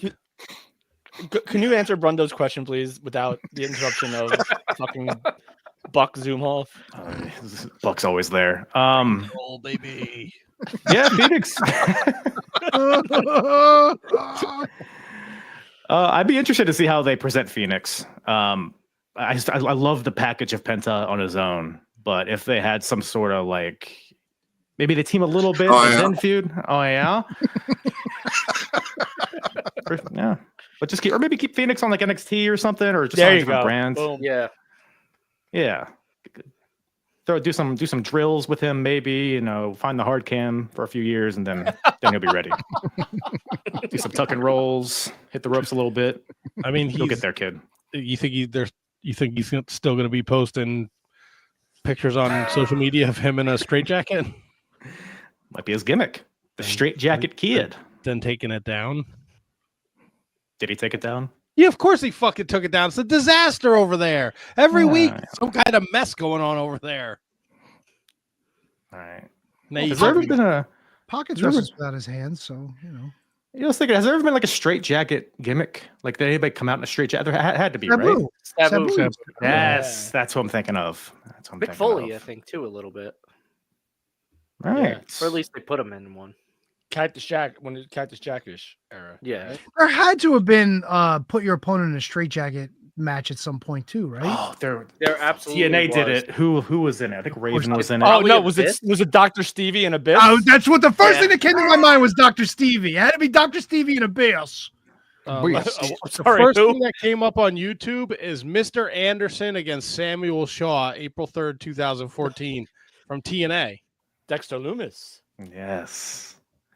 So what we're saying is Phoenix is the next Dexter Loomis. Yeah, he could only hope. There was apparently a SmackDown where Dean Ambrose wrestled in a straitjacket. Well, because he was the lunatic fringe. Jeff Jarrett versus Phoenix Ken comes in and Shamrock. enjoys the Wyatt Six. That's what I'm thinking. Sorry, what was that? Nothing. I heard it. Jeff Jarrett, Ken Shamrock from Raw 1999. One of them was in a straitjacket. Oh, because Ken Shamrock was crazy. Wasn't McMahon in a straitjacket at one point? Only under the table. And I'm sure when Flair was in the Nut House, was he? They probably put Flair in one too. Apparently, in WCW 2000, Mayhem, Booker T, and Scott. Oh yeah. Fuck. Yeah. Fuck off. Somebody's getting some PTSD there. Well, you see what MLW is doing. No, I don't watch them. They're doing the honey trap match. I don't know why I'm thinking of like Brian Blair in that. Yeah, what? The honey trap match. Let's see. Does Buck have anything to say about that? The loser gets dumped in a pool of honey and then gets feathered. That's a guitar and feather match. Those have happened. The fact before, that right? Selena De La Renta's not involved is a fucking epic failure. Brett Ryan Gosling and Paul London. All right. Get ready for that, people. Paul London, like you just pour honey on them and they just like let a cage of bees go, and just like, see what happens. Killer bees. Exactly. Yeah. Shout out. Bzzz. Kyle, what are you looking forward to as we head into No! Hone snatch, he says. You know. Get the hone. Writing that one down. I was about to say, if that's not the title. No, we are not using that for a title. Hone snatch. What does that even mean? Terrible. I don't know if I like it. Snatch. He probably doesn't have enough money to spell all the words correctly. With my honey. Listen, you keep laughing. I'm getting off of here, right? Yeah. Let me see. So is Buck. No, we're too old. What the fuck? But what am I looking forward to? On the apron bump. No, what's he looking forward to? Kyle, what are you looking forward to? Just being here next month, as always. But yeah, we're not going to bump meantime next month. I promise. Yeah, Bree Brian Brer, and you did that last week. You're like, hey, got buzz off. We got the B coming in. Now we got Maccabee pushing me. Just sitting on my clock in my head, listen to this time. Yeah. Well. God damn it. But you got another B next month on the third Monday of March. You got to talk to B. Brundo Blair over there. He's the fucking booker. King Kong Grundy over here. Yeah. But I don't know why. He was told 7:30. I don't know why he showed up so early. He was excited to talk to me. Yeah. Is that how you did it, Brundo? You're like, Tony can't wait to talk to you. Absolutely. He wants that $10. I know he does. Great interview, though, guys. I was not familiar of the Mac, bro. But now I am. I'm gonna go seek him out now. He should have called this show "Return of the Maccabee." Return of the Mac. There you go. That's a lot of fun. Write that down. That's what he should have done. That would have been super fun. I prefer Honey Snatch, but you guys can workshop that later, I guess. No, isn't it Hone Snatch? Hone Snatch. You can make artistic liberties with it. Hone Snatch. What the fuck? He must be drinking. He must be drinking some of that toilet wine in prison. Preoccupied, I'm sure. Doo-doo water? He's got some of that fucking JPay money to go around. My man's buying Cheez-Its for days. Christmas was good to him. All right. Yeah. What do you got coming up Wednesday, Kyle, on the apron bump, buddy? Well, we got a little Ring of Honor on hands, July 2004. I heard what's his name, Baron von Raschke, get brought up earlier. He'll be on those shows, not as a guest, but he was like on the show that I'll be talking about. But yeah, that'll be a fun time. And if you want to go listen to Royal Rumble 2004, a little review I did with old Brundo and KJG, and we did a little watch along of the Rumble match itself. That is up now, so go check that out wherever you listen to the pods and YouTube. And yeah, just general old school wrestling. You like that kind of thing, which if you're a fan of this show, I assume you do. Go check out the Apron Bump. What are you doing Wednesday, though? Oh, with who? Ring of Honor. With who? I'm sorry. Baron von Raschke. Yeah. Baron von Raschke. Is that a person? No, like he's on the Ring of Honor. You don't know Baron von Raschke? I'll see you later. Who is your guest, asshole? It's just me, asshole. Just me and the listener. He just shit the mic. I'm horny. I gotta go. Don't blame you. This whole thing. I don't think the Mighty Maccabee liked when I brought up McDonald's either. He didn't. But he rebounded well. I thought that was funny. Yeah. He didn't hang up on us like you said. Because he was enjoying his time with me. That's why. I also had a joke about Scripps and Misty Blue, but I don't know if he would have gotten that she was in porn before. He jumped right off of that one. Yeah, he's like, I don't know how that happened, but you know how we booked Ace Darling? Some topics a little too tough for the Mac there. Yeah. Well, Kyle, this is always a pleasure. You're the best. Always You're a pleasure the to have best. Maccabee. Come here, let me kiss you. No, it's always a great time coming up. Appreciate you guys having me, as always. It's always a hoot and a nanny. I'm glad this works out for everybody involved. Yes. We'll go enjoy Raw on Netflix, and we'll touch base soon. You got another bee in the wings? No, but we got to think of it's getting late. Tony's old. He goes to bed at like now. So yeah, I'm tired already, man. That interview took still got me and Brundo and KJG. We all into wrestling shows this weekend. We got to talk about that. Right. We got to figure out what we're doing with this pick situation. It's definitely over, not Johnny. ending in a tie. It's not ending in a over, tie. Johnny. Kyle, what do you think? Let's ask someone outside of the Wizard bubble here. KJG and Tony are tied. We picked all the pay-per-views for the year. They tied last night coming out of TNA Genesis. What should the tiebreaker be? We need a winner because punishments need to be handed out. Kissing contest. Honey Wrestling, I think. Get like a kiddie pool. Buck probably has one for you. Between is it KJG and Tony that were tied? I do have a kiddie pool. Yeah. Okay, easy. Just make them wrestle in honey. Whoever wins. Neither one of them want to do that. I would. Well, they shouldn't have tied. I'll do anything disgusting because I know KJG won't do it, and I'll win. Yeah, but that doesn't mean it's a forfeit. It means it just doesn't happen. Let's rub our anuses together. Oh, okay. I gotta go. I got somewhere to be. Yeah, go. With honey. Come on, honey. Be good. Trap. All right. All right. Well, yeah, it'll be our B-holes. Hey, we got. And we got to talk about the homework KJG laid on our feet last week. He should lose just. Well, never mind. What? Kyle, see you later, buddy. Goodbye. Kyle, good night. Apron Bump Podcast at Apron Bump on the Twitter machine and everywhere that you get podcasts. You should listen and check it out. Kyle has a great time. And the latest episode has good old Brundo and KJG on it. So check it out. Absolute blast. It was a lot of fun. Yeah. HK, you got to get me some candy cigarettes, bro. I can't stop, man. I miss them. They're so good. Tony, you could just probably You just walk down ordered to the the Mighty Lucky Maccabee Volume 2. You can't figure out how to order fucking candy cigarettes? I'm making fucking conversation with my boy over here with his Minnesota Twins hat on. You want to talk about that and not wrestling? How is that? It's a fucking non sequitur. It's a side piece. It's a little thing we want to talk about. Got a fucking problem? We gotta support our friends. So KJG, give me the old 1, 2, 3, por favor. Back after this. We would like to thank each and every one of you for tuning in every week to listen to the Shining Wizards. Here are some other ways in which you can support the show. If you shop on Amazon, visit amazon.shiningwizards.com and shop the way you always do. You'll pay the same low prices, and a portion of your purchase will help support the show.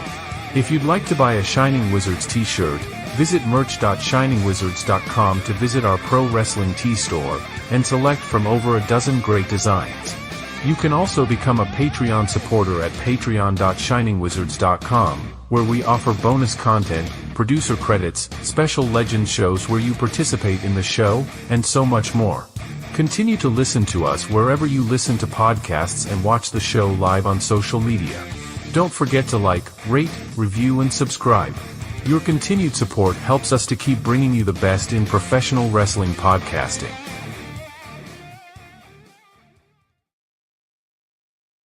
It's time for your weekly lineup of shows on the Shining Wizards Network. On Mondays, it's the latest from Gorilla Brain, featuring the Year of Duke and Rogue, covering a year's worth of classic wrestling, and the Tots Pod, introducing the world to wrestling action figure collecting. Also on Mondays, it's 30 Screams or Less, a weekly review of horror movies in 30 minutes or less. On Tuesdays, it's the Shining Wizards, covering everything in the world of pro wrestling. On Wednesdays, it's the Mark Order Podcast, keeping you up to date on everything AEW. On Fridays, it's Horns Up, as Radioactive Metal brings you everything in the world of heavy metal music. On Saturdays, it's the ROH Revelry, covering everything in the history of Ring of Honor. And on Sundays, it's the Inconclusive Breakdown, featuring weekly top 10 drafts and keeping you up to date on everything happening in the world. The Shining Wizards Network is also the home to other great shows, like The Brocast, your watch-along podcast from Down Under, featuring some of the greatest matches and movies in history. Turnbuckle Throwbacks, paying homage to the greatest shows in the history of pro wrestling. Wrestling Night in Canada, a focus on wrestling with a north-of-the-border spin. And Going Underground, a show that takes you back through the history of Lucha Underground. Enjoy all of the amazing shows on the Shining Wizards Network, available wherever you listen to podcasts and at shiningwizardsnetwork.com. It's the Shining Wizards Network, entertainment here.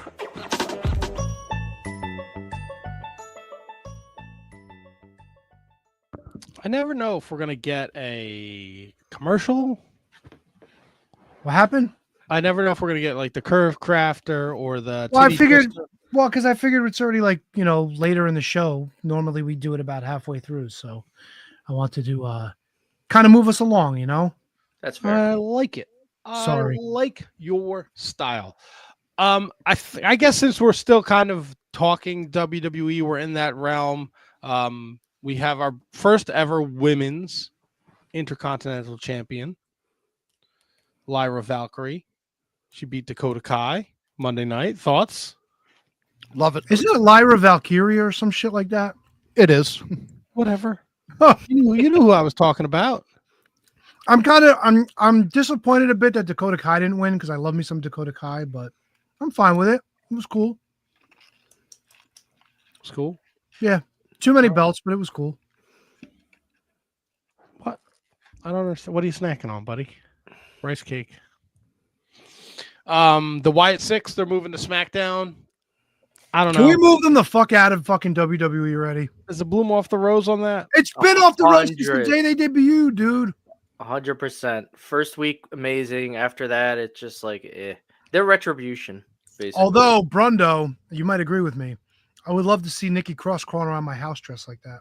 100%. Fuck yeah. Thank you. Yeah. She could sneak in my attic any night. Fuck yeah, dude. Now you're talking. I got it because HK hard as fuck. I rolled the two of you.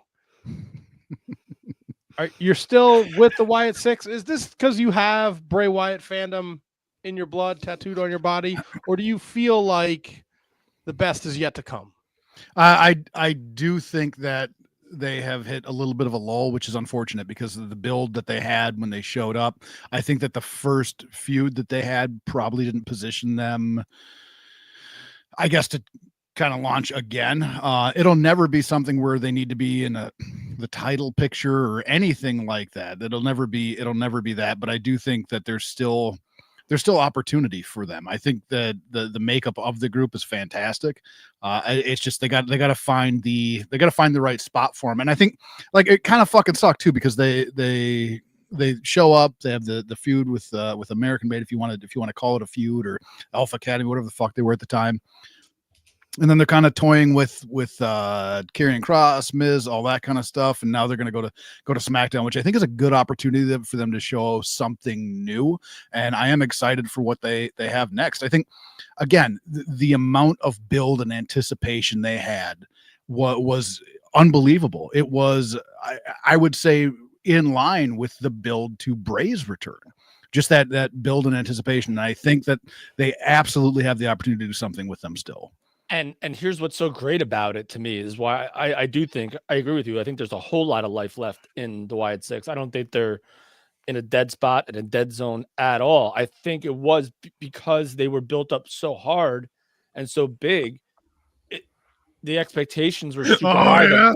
They would be immediately in a title picture when it's okay to make everything seem major and big without being at the top of the card. Like it just works out for them. And your first indication of them not being in the main event titles picture or anything like that was when they put him with Chad Gable and American Made. Like that's like that you should have that's where they were going to be.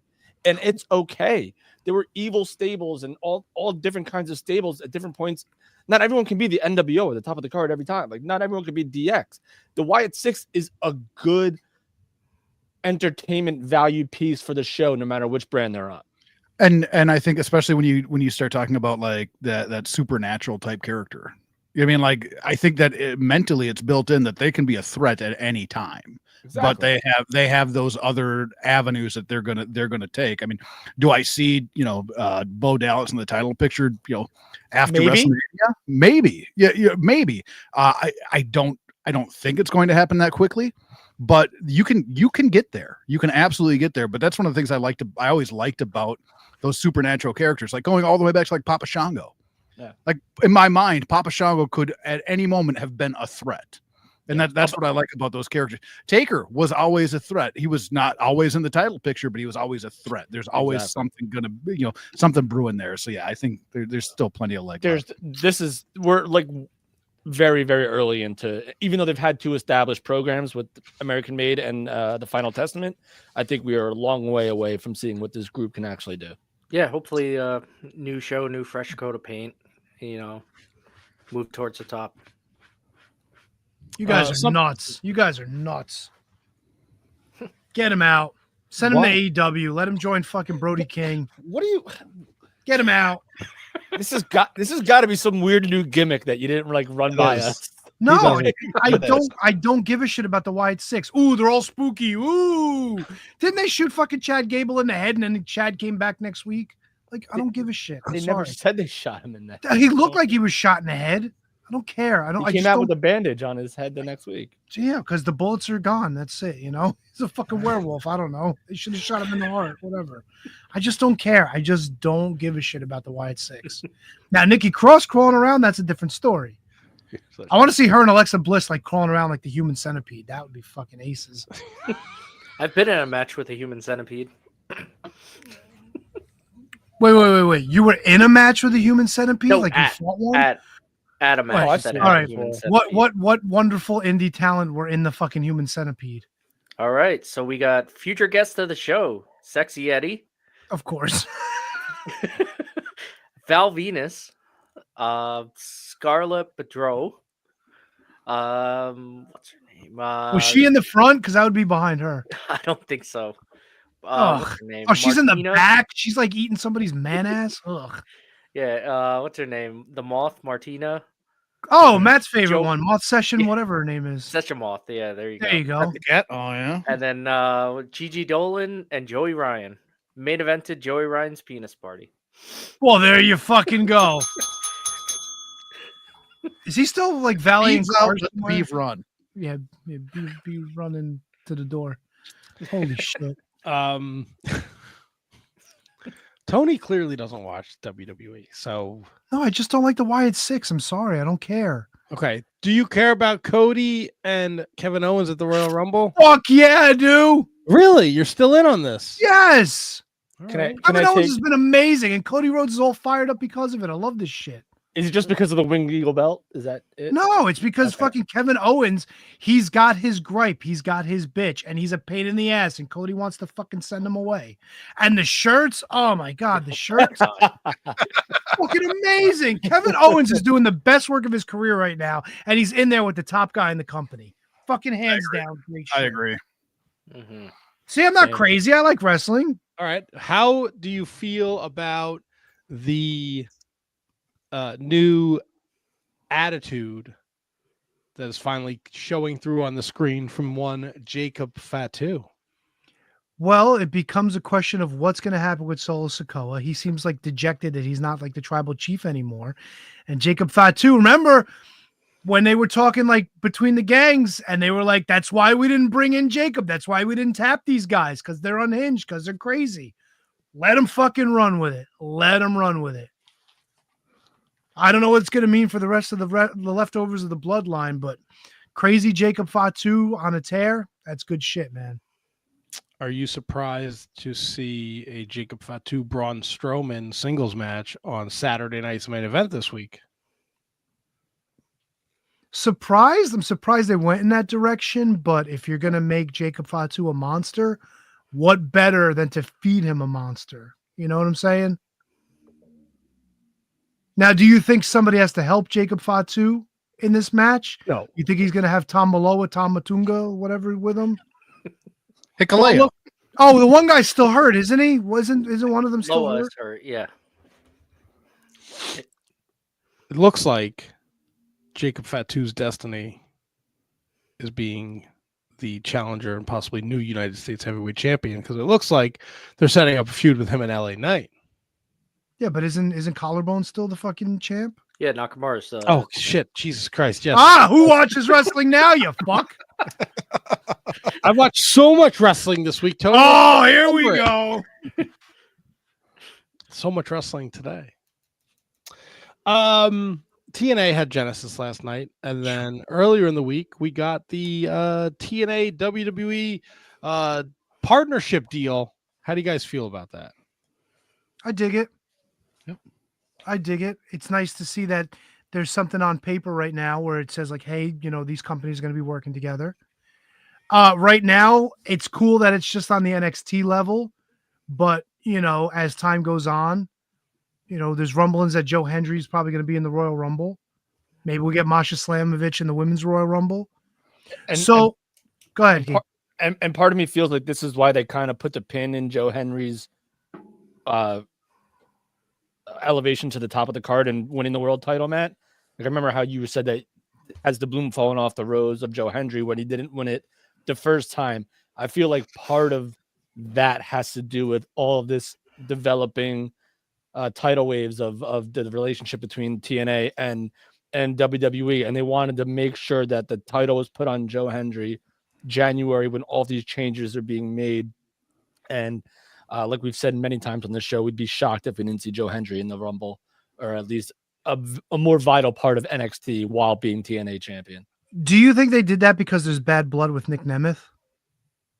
Is there bad blood between them? I don't know. That's why I'm asking. You're like, I don't think there TNA is. guy. No, Okay. I don't think there Wouldn't is. surprise me if there is. Has he said something on Busted Open or anything like that? I don't know. Like, I don't remember if he left in a huff or if there was anything behind it. No, he got released. Yeah, and I think to my recollection, he had asked for his release prior to that, and they just kind of kept on letting it play out until he did get his release. It was shortly after a show that I was at here in Minnesota. He was on Main Event doing something with Gable Steveson, but yeah, not to my recollection. I think that his standpoint was more, I'm not doing anything here. There's nothing I'm going to be doing here, and I want to go do things. Right. And they just wasn't find he trying to get into Hollywood? Wasn't he trying to get into acting too? He could have been, but I remember him saying, like, it got to the point where I only have so many years as an active performer left, and there's no plans for me right now.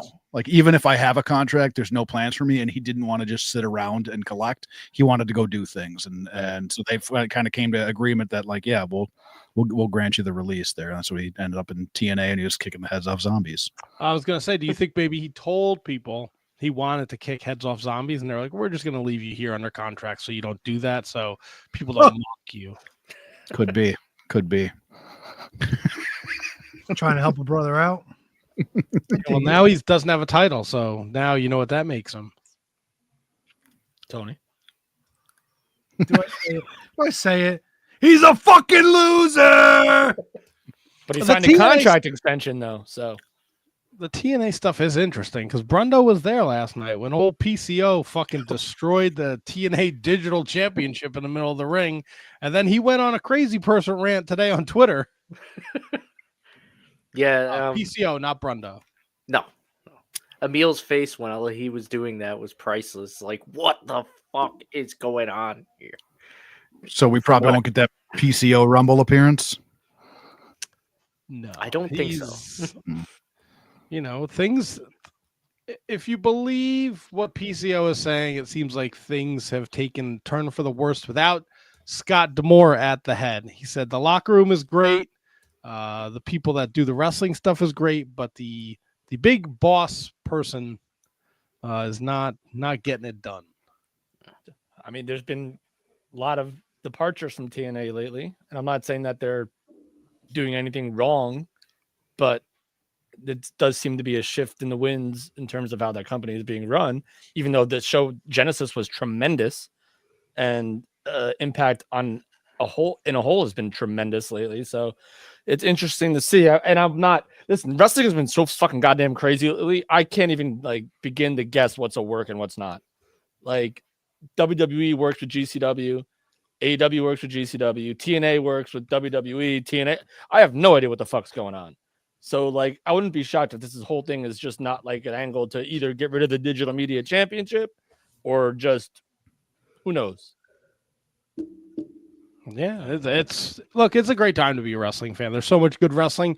I know me and Brendan and KJG went to wrestling shows this weekend. That's right. Yeah, lots of wrestling this weekend. Yeah, how was WrestlePro, KJG? WrestlePro was good, man. First show back in the Rahway Rec Center since September. A lot of great talent. The Outrunners were there. God, I'm such a Satnam Singh mark. It's fucking ridiculous. I wish I would have talked with you there. I really wish I would have talked to our guest about that before, about how much I love fucking Satnam Singh. He's so fucking good. It's ridiculous. How much you love fucking Satnam. You guys getting serious. Dude, I love Satnam Singh, man. I think that he has all the potential. He can be whatever he wants to be in professional wrestling, and I won't even care. Like he's that entertaining to me. He has that sort of like weird vibe to him. You know, Jay Lethal was there. Brian Myers, we're a close personal friend. Brian Myers, I got something else with fucking Brian Myers that we're gonna talk about later, buddy.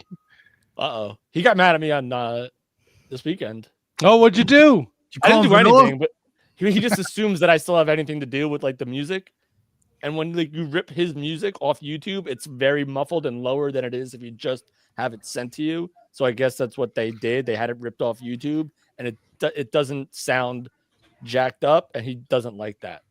So, did you explain that you have nothing to do with that? Yes, he knows. And the beef is squashed. Oh, there's no beef. He's okay. guy. I didn't know if he had like his little lackeys reach out to you. I offered him a White Claw. He turned it down. It was all good. Ah. You should have told me. I pulled your theme song off of Wikipedia, and Dave Penzer says, "Go fuck yourself." I forgot. That's what I wanted to bring up. That's why I went to go talk to him in the first place, was to bring up the Penzer stuff. And then he yelled at you, and you were like, he yelled at me, and I got scared. Oh, that's amazing. I made my first trip out to the Mecca for a Deadlock Pro Wrestling show. And I met Brundo and SJ there, so that was a lot of fun. We saw a lot of good action. We got to see the Kevin Garifo truck drivers wrestle each other. Nice. Trevor Lee. Poor old Andrew Everett got hurt. Oh, yeah. That looked, I think he broke a rib or something. That looked rough. We got to see old Kylie Smiley was there. She wrestled Queen Abanata. Now she's under one of those like WIL contracts or whatever they're called. ID contract, yeah. Oh, the ID or whatever. Yeah. What's Matt, up, KGG? You're freaking out over there. Matt, you want to know who I saw at WrestlePro? Who? Kylie Ray. Sonny Kiss. Sonny. Oh, with them hitters. With the oh, baby. Gave her a big old hug. She said, "Not too hard." My God. Don't speed the new ones. What too was hard. she talking about exactly, KJG? Pam and Cameron, I believe, were the names or something like that. Yeah, did she show them to you? No, she did not show them to me. But I gave her a big old hug and kiss, and I told her that you guys would be very excited that you were here, and she says hello. Did you tell her Matt wants to see them hitters? I did not say that because I'm an adult.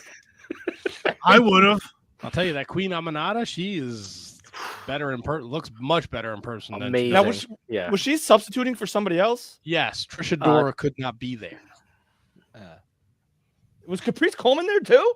No No. Caprice. We got Jake something, Ace Austin. We got Cameron Grimes and Calvin Tankman against Andrew Everett and Brian Westbrook. Something like not Brian Westbrook, from the Eagles? something like that. No, not from the Eagles. Bro, Cameron Grimes is giant. He's a fucking big dude. And he sweats like he's in a sauna. Oh my God, he's so sweaty. He's a just hairy like guy. a gross human being. Yeah. So sweaty. We saw Kevin Blackwood wrestle. Was Titus Jimmy Alexander. Santana on the show? No Jimmy Santana, man. But your guy with the bitch tits, he was doing ring crew. The love guy, the sunlight. Old droopy tits. Yo, my man needs a singlet. I'm sorry. That was some Simon Gotch shit going on there. Yeah, it was. It was a great time, man. The place was fucking packed. I'd never been there either. It's a fucking cool spot. Easily probably top 2 or 3 most people I've seen there since like Cody Rhodes was there. Or Cody else. Rhodes. That's a decent venue, and the low key sneak tip bar downstairs is huge too. Yeah. Yeah, so that was fun. And then Brundo spent, ironically enough, just before the show started, he finally got back from the People vs. GCW. Bro, I opened that on Triller today. Fucking 6 hours. 6 I was like, hours. not 6 doing hours. this. Yeah, that was a long time, long show. Thank God. If I was standing like I was on Friday, I wouldn't be here today. Thank goodness we had seats. We had great seats too. What time did the show start, Brundo? 7:00. They had morning? And this they is had in Hammerstein. pre-show. Could you imagine Yeah. people like fucking trying to run to catch the train home and shit on a Oh, Sunday? thank God. That's why I always drive into the city. Fuck that nonsense. Yeah. I watched. What they bang you for that congestion pricing? Another $40? Oh, I didn't even look. Oh, fuck that. I watched what I wanted to watch. I didn't want. I skipped the whole fucking pre-show. I just. Well, I don't understand. I get it. It's a big deal to beat the Hammerstein Ballroom, but like, is it? Sure, for GCW, yes, absolutely. For a lot of those guys. Yeah. But I mean, that's going to be the most people or for GCW. in a long HK. time. Yeah. Hammerstein Ballroom, the Ghetto Garden. Yeah. Thank you. I don't think that's a bad thing. Like the Garden is the mecca of professional wrestling. Like, but is it? No, Richfield Park is. All right, you know what? I agree with that. Hundo percento. I thought it was in front of Maccabee's house. You know what? If we could have every wrestling show at the Livingston cul-de-sac, wherever the fuck it was, I could walk there. It'd be huge. but like, I don't know, like the scramble match during the pre-show, the 25 guy battle royal, like It's 25 guys. Yeah, it's just getting everybody they can onto It's just it. bloated, man. It's it's way too much. It's like you're trying to outbook AEW.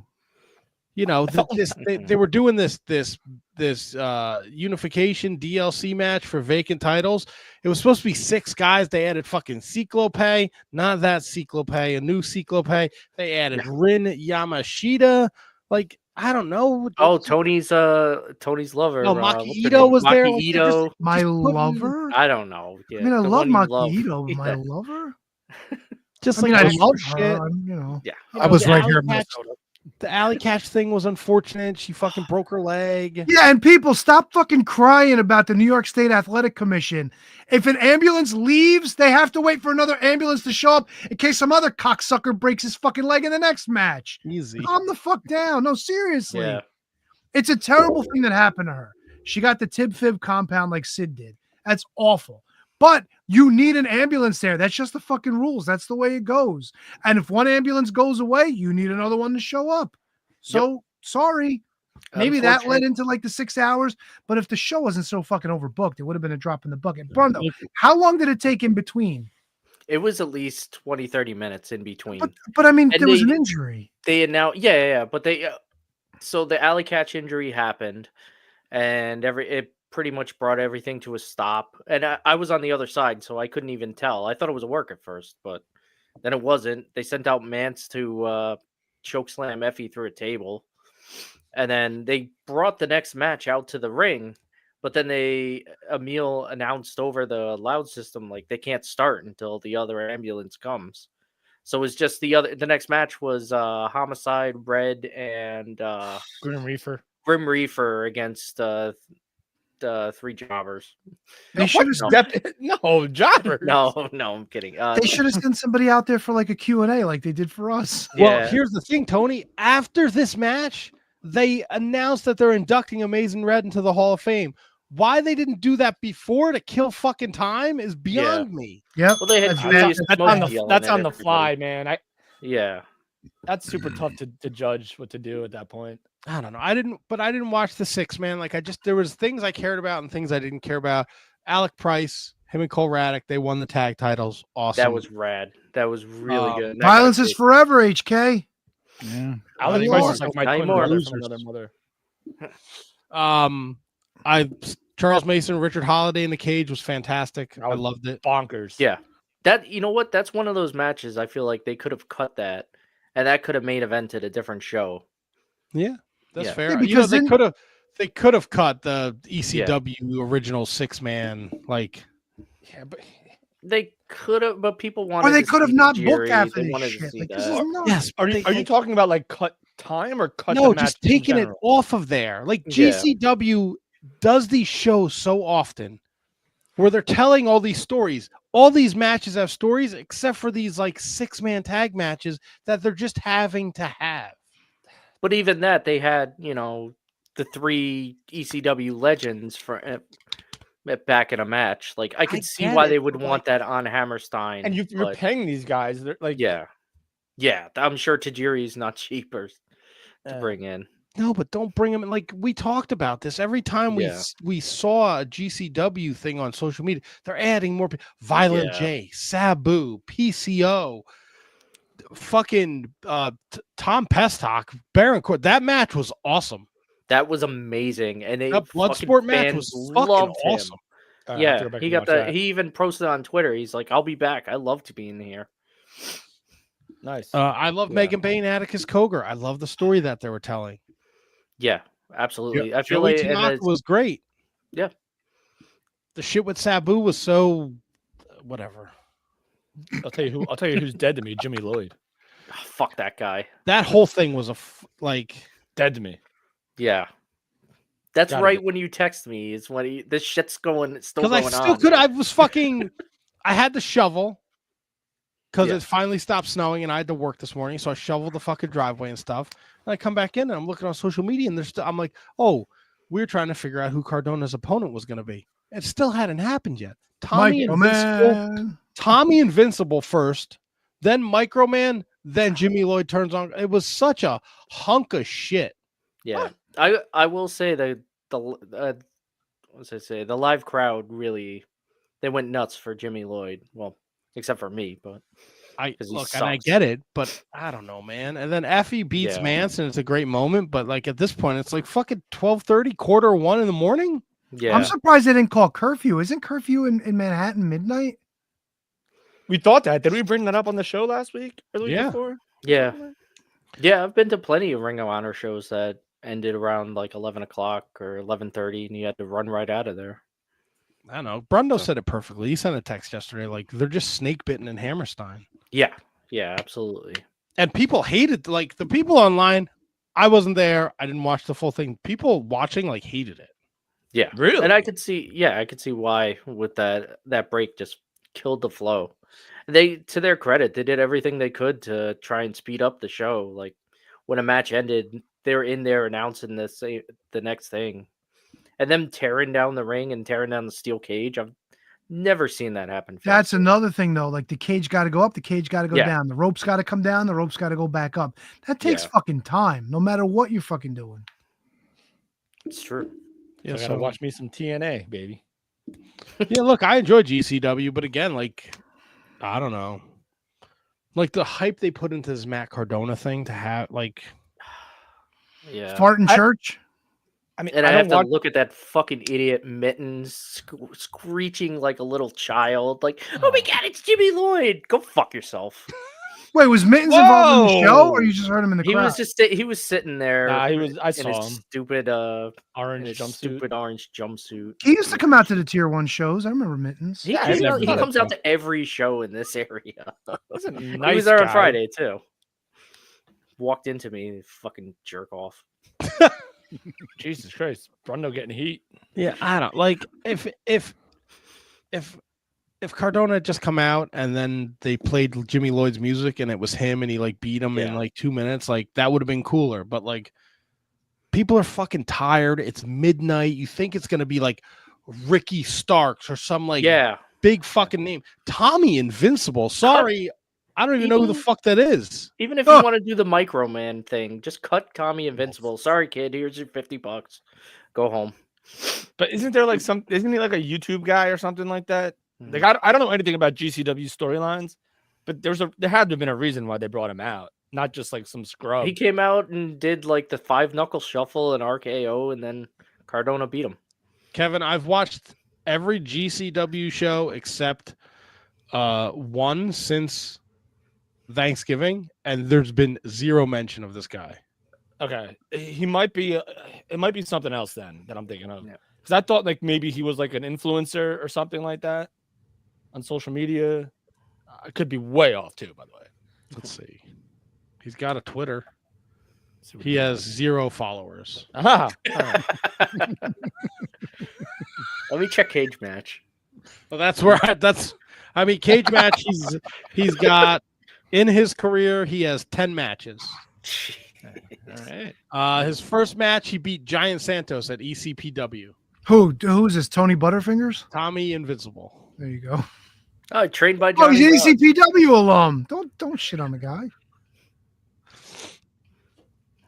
Yeah. So whatever. I mean, from what I watched and what I was interested in, I enjoyed it. But like in real time, if I had stayed up and watched that, the tweets would have gotten angrier and angrier as the night went on. No doubt. So, dude, just to fire back on the TNA stuff, just before I forget, before we run out of time, if I could recommend watching this show, I would recommend watching this show.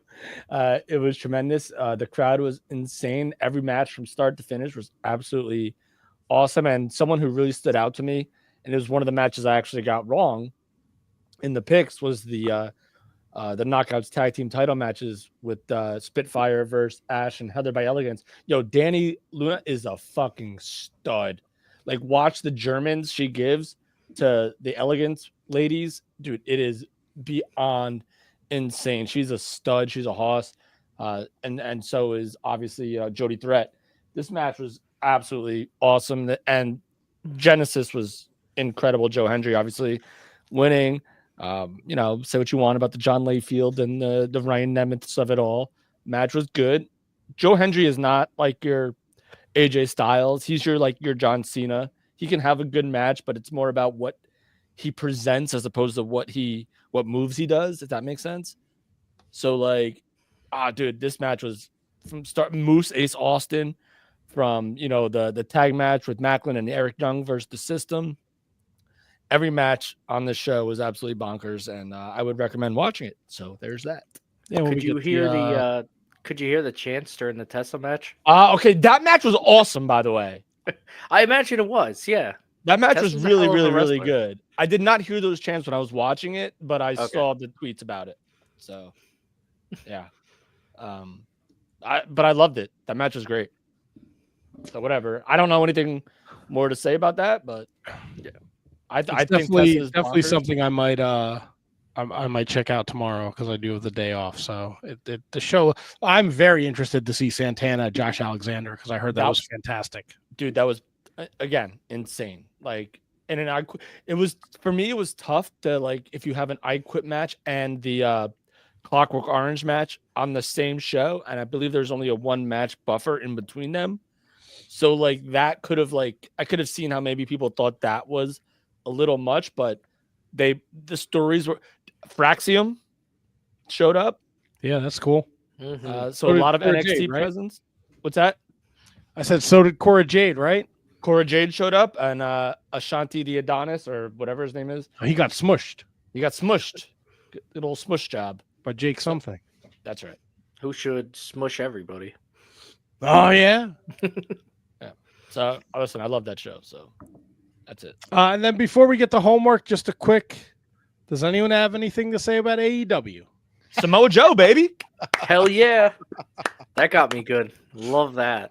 Great Samoa return. Joe is back. The Acclaimed are broken up. Thank fucking God.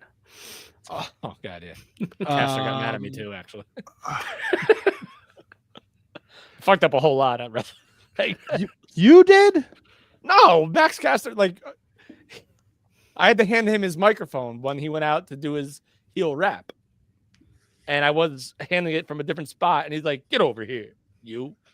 And I'm like, all right, Max. And I was kind of played it off like a. Say, hey, Max, go fuck your hand. Yeah, I've been doing that. I've been around this game a lot longer. Alive.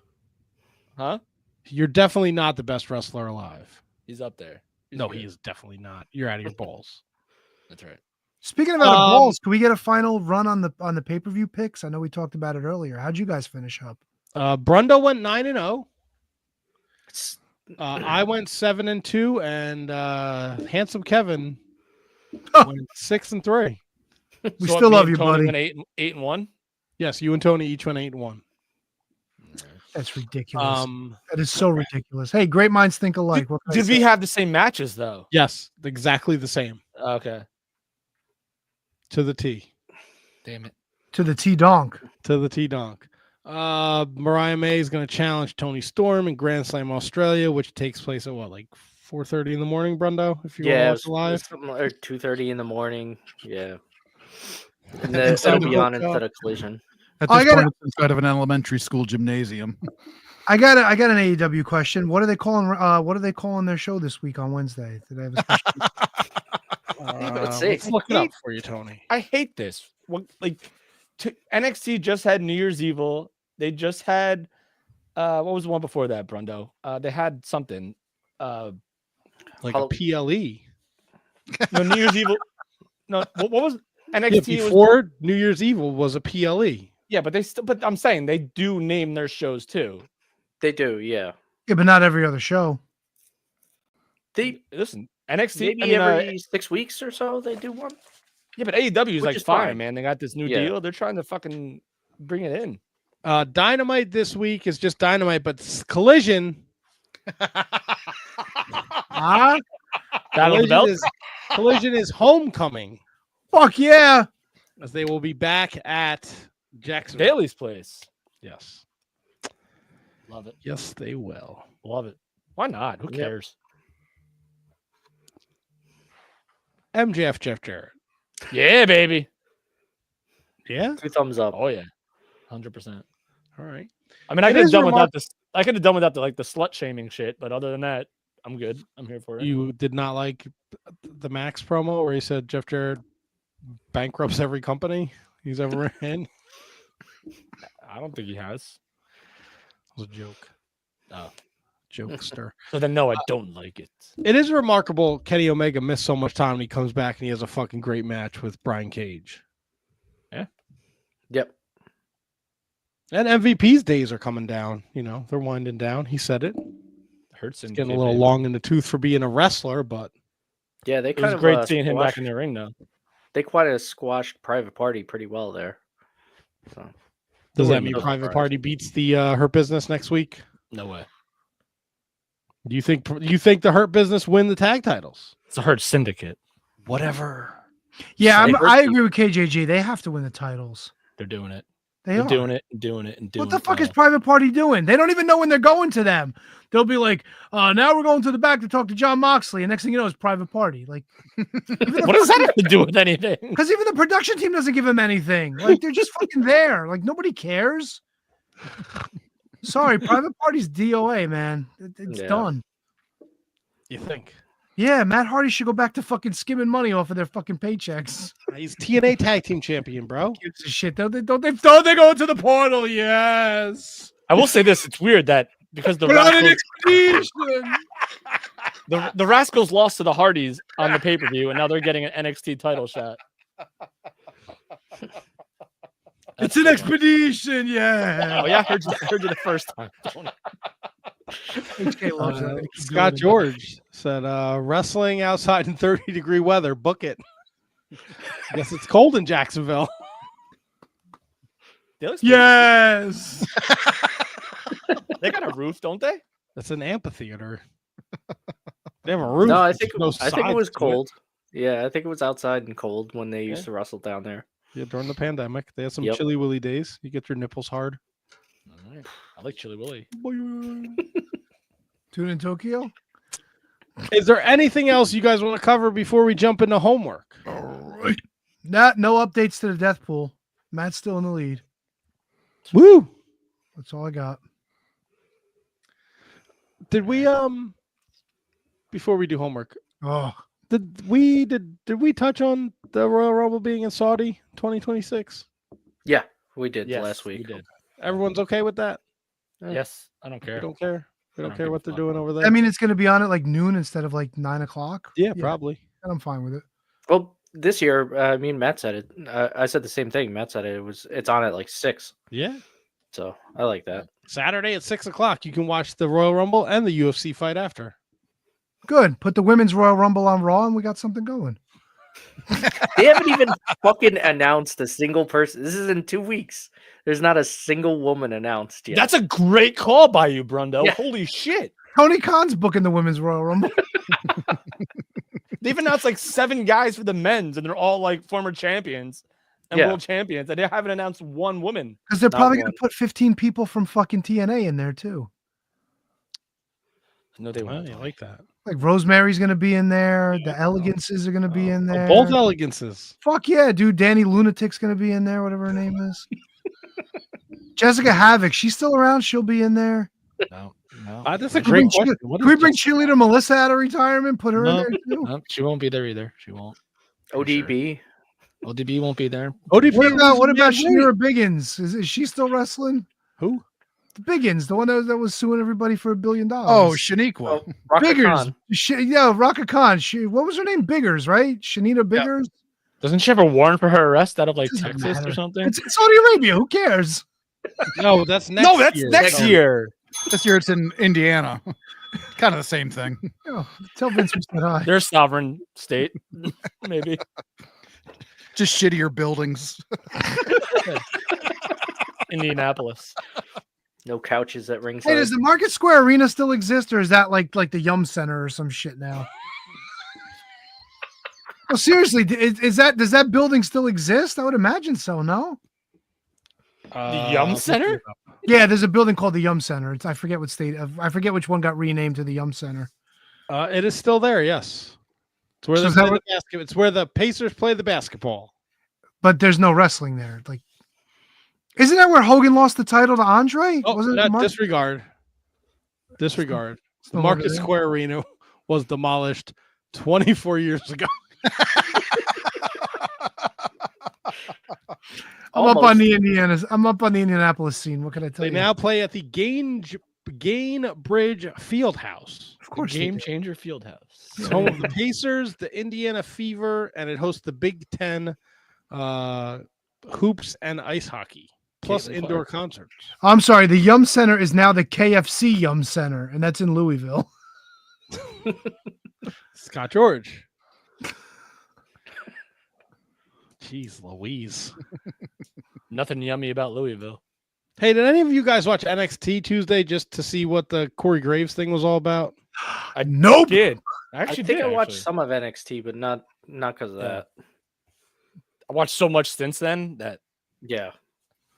like Obafemi, I know had like a promo. I know I was Ethan watching Page, a lot of Maccabiah Mania, a lot of championship wrestling. Ethan Page and Javon Evans had like a fucking fisticuff. That Axiom match was fucking great. Them and Out of the Mud or whatever. Oh, Ethan Page beat Dante Chen, right? And then Yeah, Dante Chen. yeah, and Evans came out and they got into a brawl. Yeah. Oh, and Shotzi wrestled What's Her Nuts, and then What's Her Vetcore. Nuts won. Vetcore, Vetcore? Stephanie Vetcore. Yeah. Or no, Shotzi won because the DQ. Phelan Henley Yeah. got involved. Now they're like, is Shotzi with them now? No, I think it was just a fuck you to Stephanie Vetcore. Okay. Well, that ain't right. No, it's not right. You mess with the bull, you get the horns, Tony.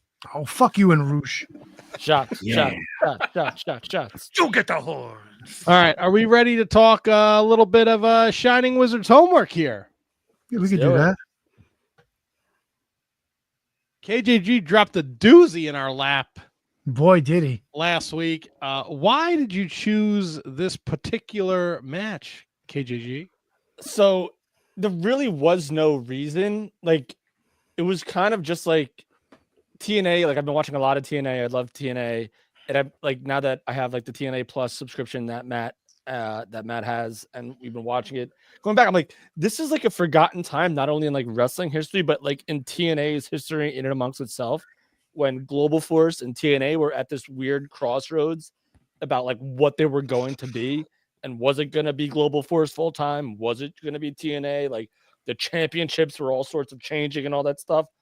So it finally came to a head September 16th, 2015. It was Team TNA, which, YouTube would have you believe was Team Dixie, versus Team Global Force, which YouTube would have you believe Team Jeff Jarrett.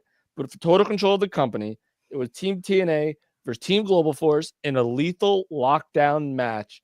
And I just picked it because, like I said, it's like seems to be a forgotten era in TNA wrestling. And I just wanted to, and there were a lot of people involved that their careers are in totally different places than they were back, almost 10 years ago. So did you watch this before you picked it? No, I've seen it before, but I did not watch it before I picked it. I wanted to pick. So what I was looking for was the match where Brian Myers and Trevor Lee won the tag titles. Couldn't necessarily find that right away. Stumbled upon this. I was like, this is even better because there's so many other guys involved. So you picked a match where your favorite wrestler of all time did the JOB. Dude, he always gets the JOB, man. I don't like that shit. Not wrong. He always takes the heat. Brian Myers, that is. Can I start with positives? Yes. Go for it. It was cool seeing Claymore before he became Claymore. It was cool seeing Bobby Lashley, in a different place doing his thing. The Destroyer. Great seeing the Wolves together. right? Davey Richards had Yep. his pants on, so that was nice. I wouldn't mind seeing his dong anyway. I mean, haven't you seen his dong? I knew this was going I to think so. It's I been a have it while. in my You got notes. the picture? Remember he Can we took that post it picture up? for his wife? He was holding it. Oh How God, many who's he hands? with? He's with what's her name? I don't know if Angelina he's with her Love, anymore now. or- Angelina Love. I don't know if they're together. But that was for her or for I don't somebody know else? who the fuck it was for, dude. All I know is he had a pretty decent sized hammer. Yeah, I'm so glad I got to see it. Seeing fucking Tom Lattimore in there too. Oh, Bram. he did- And He the only did, thing that fucked me up was like Chris Kapakis, whatever the fuck what his name is. Chris Masters? Mordetsky. Like, come on, dude. Fucking pick a better name. I thought these were the positives.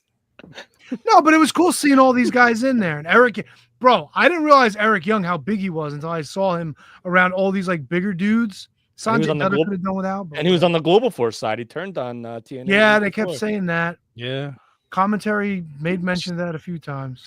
Commentary. I hope both their fucking tongues fall out. You don't like the Pope? They were out? fucking awful.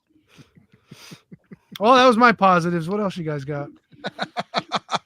I can't wait to pick another match from Global Force Wrestling Please next time. don't. Oh, I hope you do. I really do. I really enjoyed watching this for all the wrong reasons. I know there's a hole in the cage for the camera, but can you not fucking step away from it so I know there's a giant hole in the fucking cage all the time? Or can Even you not use the hole as a fucking Yeah, gimmick? even before shithead tries to fucking crawl out of it. Hey, whoa. Get him, HK. Get him. Hey. So right away, I tried to watch this motherfucker like 6 times. I fell asleep every fucking time. Every fucking time. Didn't matter if I tried to watch it first thing in the morning. Didn't matter. I tried to watch the motherfucker on lunch break. I fell asleep. With that being said, I woke up at one point and I saw Jeff Jarrett hanging out of the cage, grabbing some ass, and I went, "I'm up! I am up!" So is he.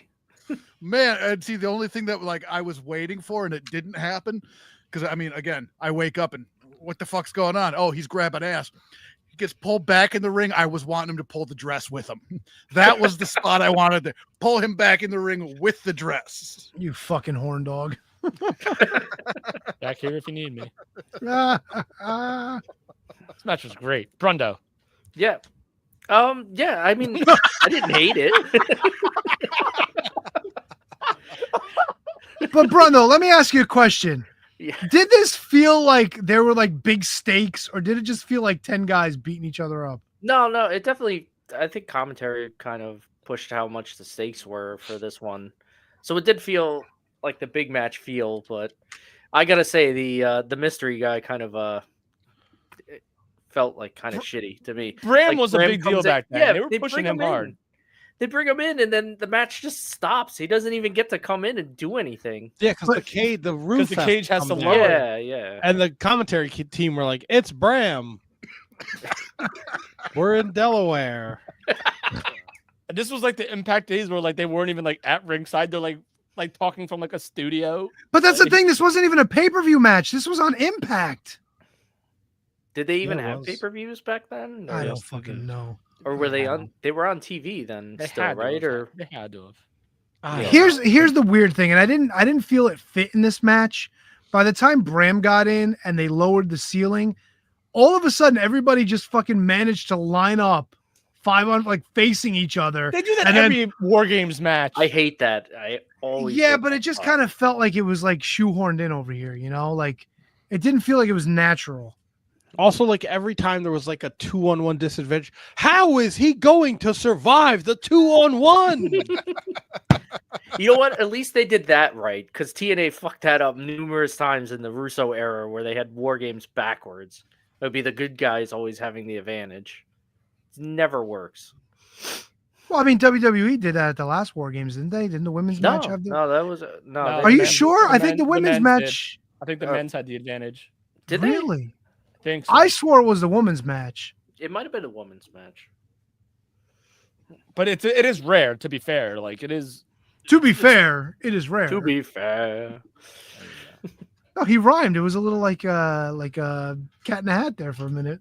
Well, let's say I'm a poet. Yeah. So Bram is the last guy to add. That annoyed me too. Here comes Bram. He's the last guy. Could Drew Galloway get a fifth member? And as soon as he gets in the ring, it's like sharks. Yes. Wait for the ceiling to go on top. Like nobody, he didn't attack anybody. Everybody just stopped. Yeah, man. It's called drama. There's no drama. Yeah, man. Like it's Bram. They're like, oh my God, it's Bram. How did I get enough? Bram was a big deal. I get it, but they didn't make it. They were like, they can't find a fifth member. Who is the fifth member? And then it's Bram, and they're like, it's Bram. Huh. Mm-hmm. Yeah, man, he's a big deal. To quote JR, who cares? Would you rather have been Penta? I don't know. I would have 100%. rather them like fucking be excited that it was Bram. Would it have been more exciting if it Like, was? get a pair of balls in his mouth the whole fucking match too. I was telling you, Joey. I These don't guys are know. going to fight for the right to control the company. Tell you what, I'd pick this match again. You're out of your mind, man. Pick it again. It wasn't the worst thing I've ever seen, but No, just no, not a yeah. favorite. You think I had no nostalgia balls out of this? Like no, like feel good, like oh wow, look at this guy. Look at This guy. makes No, it you was feel cool. Like good? no, like I said, it was cool seeing all these guys before like they became like the super huge stars that we know of them today. I mean, even Tom Latimer is like the head of the NWA now, for God's sakes. Like Yeah. a lot of these guys went on to bigger and better. Jeff Jarrett's still relevant in 2025, for God's sakes, you know? Sanjay Dutt, he holds a pencil. Yeah. No, like he's fucking but he's a producer for the fucking biggest company in the world. You know what I'm saying? Right, Like and he follows around Satnam Singh. I get it. Davey Richards throws a hell of a punch. Right, and a woman. Oh, I didn't know Ironically that. enough, so did Bram in 2015. oh, Jesus. That's right. Fuck, dude. Yeah, I didn't know that. And she's Holy coming back shit. too. I wish she would go away. My God. Yep. Wrestling's so much better without her. I really like, in looking back, I really think that the only reason she became what she was is because of who her father is. Oh, Honestly, 100%. honestly. She had a good little run there where she's putting on matches with the right partner. Yeah. But I think that by and large, she is not what people think she is or what she thinks she is. She's like the Lex Luger of the Flair family. She could have great matches with great people, but when it comes to other people, she's just kind of eh. Yeah. Yep. Charlotte Flair, by the way. No, I'm Okay. I'm picking up what you're putting down. I just don't agree, I guess. Like, Well, like TNA, they won. Galloway hits the Future Shock on Brian Myers. I'm surprised he didn't have a Claymore at this point. But oh he's well. Drew Galloway.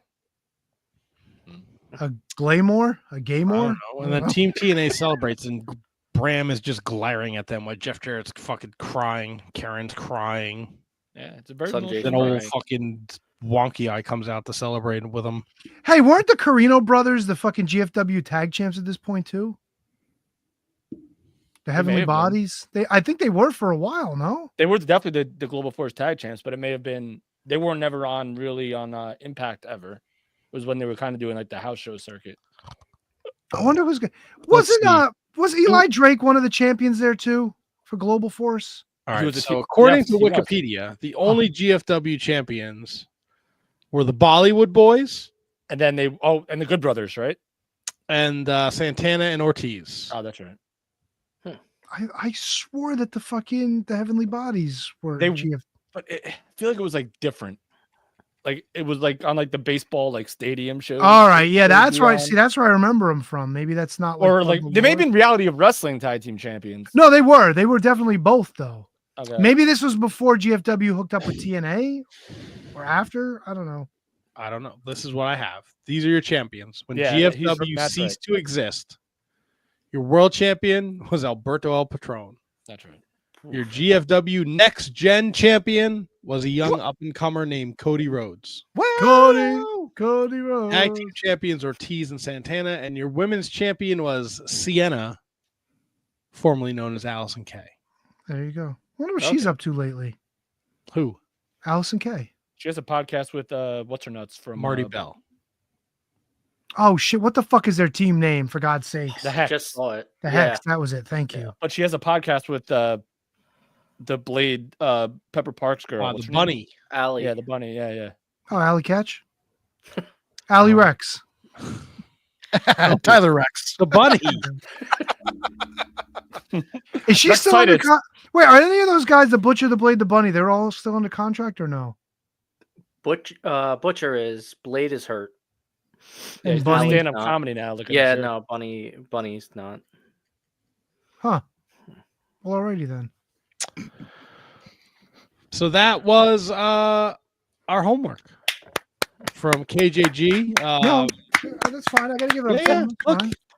It's all about watching wrestling we've never seen, watching wrestling we might like, watching wrestling we may not like. That's what homework is. You're That's either it. gonna love it or you're gonna hate it or you're gonna fall somewhere in between.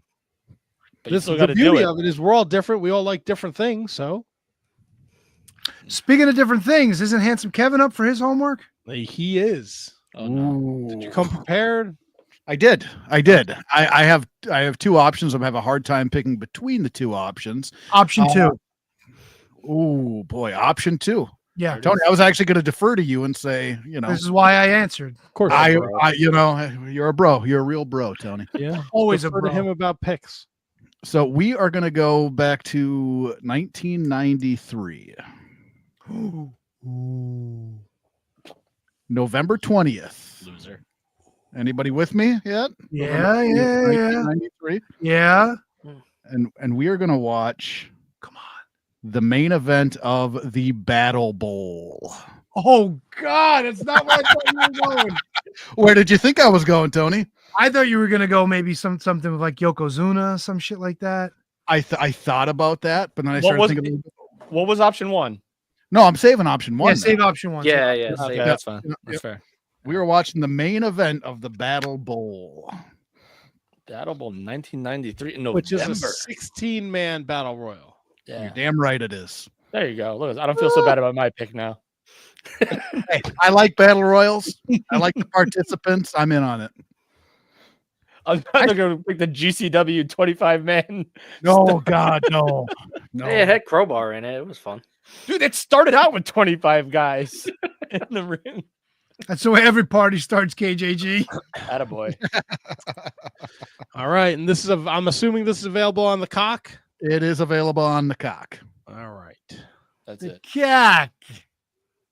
Beauty. All right. Love it. Well, that was a lot of fun tonight, guys. Fuck yeah, it was. Special thanks to the Mighty Maccabee, Jeff B, Behind Birkins. Jeff Maccabiah. There you go. I'll put a link if you want to buy $100 tickets. It'll be in the link. VIP package, son. Yeah, it'll That be in shirt the is badass. description. I will be there, hanging out shirt with makes- Luigi Primo, Why'd he cut Crowbar's arms off the shirt?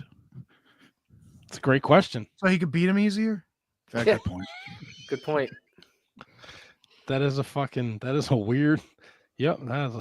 And I will be the proud owner of one come fucking March 2nd. Dude, this show will last you like one wash. I mean, this shirt will last you like one wash. And then They're not everything black will shirts fall either. off. They got to be white shirts, right? Yeah. He's going to put it on a white shirt. This has got to be like the rough sketch. Yeah, it's probably the rough. Yeah, I would agree. Nope. Homemade press. That fucker went to print, bro. I like a lot of these guys on He's this waiting show. for his custom ink box to come in next week. Like, where the fuck are Crowbar's arms? He's going down to one of those places on the boardwalk in fucking Seaside. Can you give me 100 of these? That's what happens when your brother runs QC.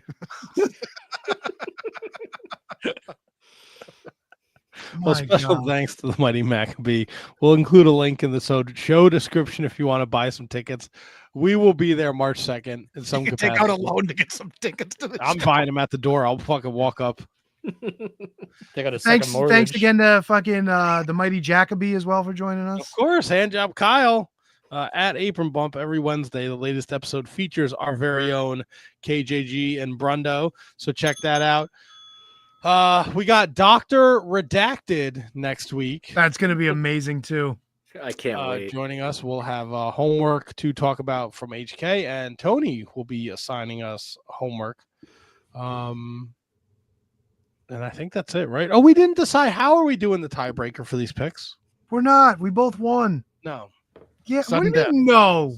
Yeah, I'm with. Guess what? You guys are tied, so the three of us have decided sudden death. We're gonna sword fight with our penises. But what's sudden death? What show? It doesn't Whatever's have to be a show. I mean, How about What are you you? gonna- what are you gonna How about pick? Saturday Night Main Oh. Event this week? No, you gotta go Rumble. You gotta go Rumble. no, But we're all involved in Rumble, though. no, not if we're not Oh. doing picks next year. But we are doing picks next year. No, we're not. I'm not. Ah! Wait, I'll tell you what. I'll make you a deal. I will concede to KJG if we promise we are not doing picks ever again. No, then my punishment would be we're doing picks. Oh, so now you gotta pick Saturday night's main event. That's got to be it. Or we can all pick the Royal Rumble, and if KGG wins, then we move forward, and if Tony wins, then whatever. You know, it's just. Oh God, no! I don't want to do picks anymore. I'm so tired of winning. You haven't won anything yet, you jerk. Besides, I need my brain to brainstorm how I'm going to get that Maccabiah championship off of fucking Mighty Maccabee. How about for this? more If than I- $10. If you Dude. if you cede to me, your punishment is that you have to go buy that belt for whatever he charges. No, I got an idea. I'm going to slip Cobart $10. I'm going to tell him to fucking shoot on the Mighty Maccabee, and when he wins it, he's going to surrender it to me, and I'm going to fucking hightail it out. of Shoot at him with no arms.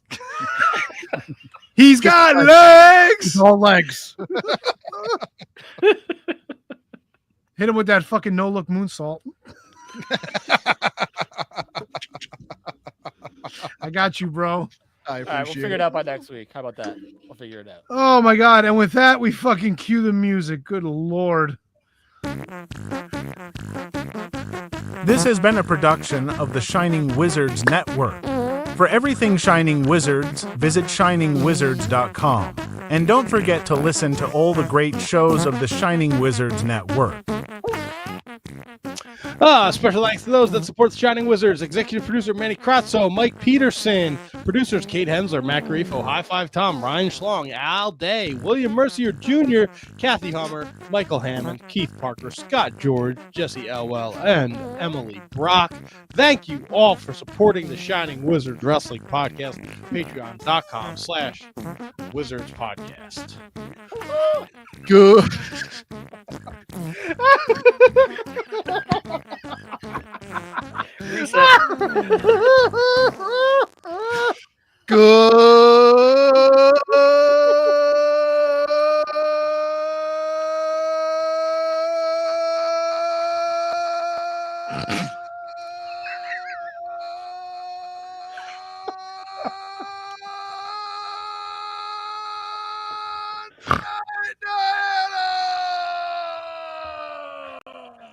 This idiot doesn't know how to speak the fucking English language. We're donezo.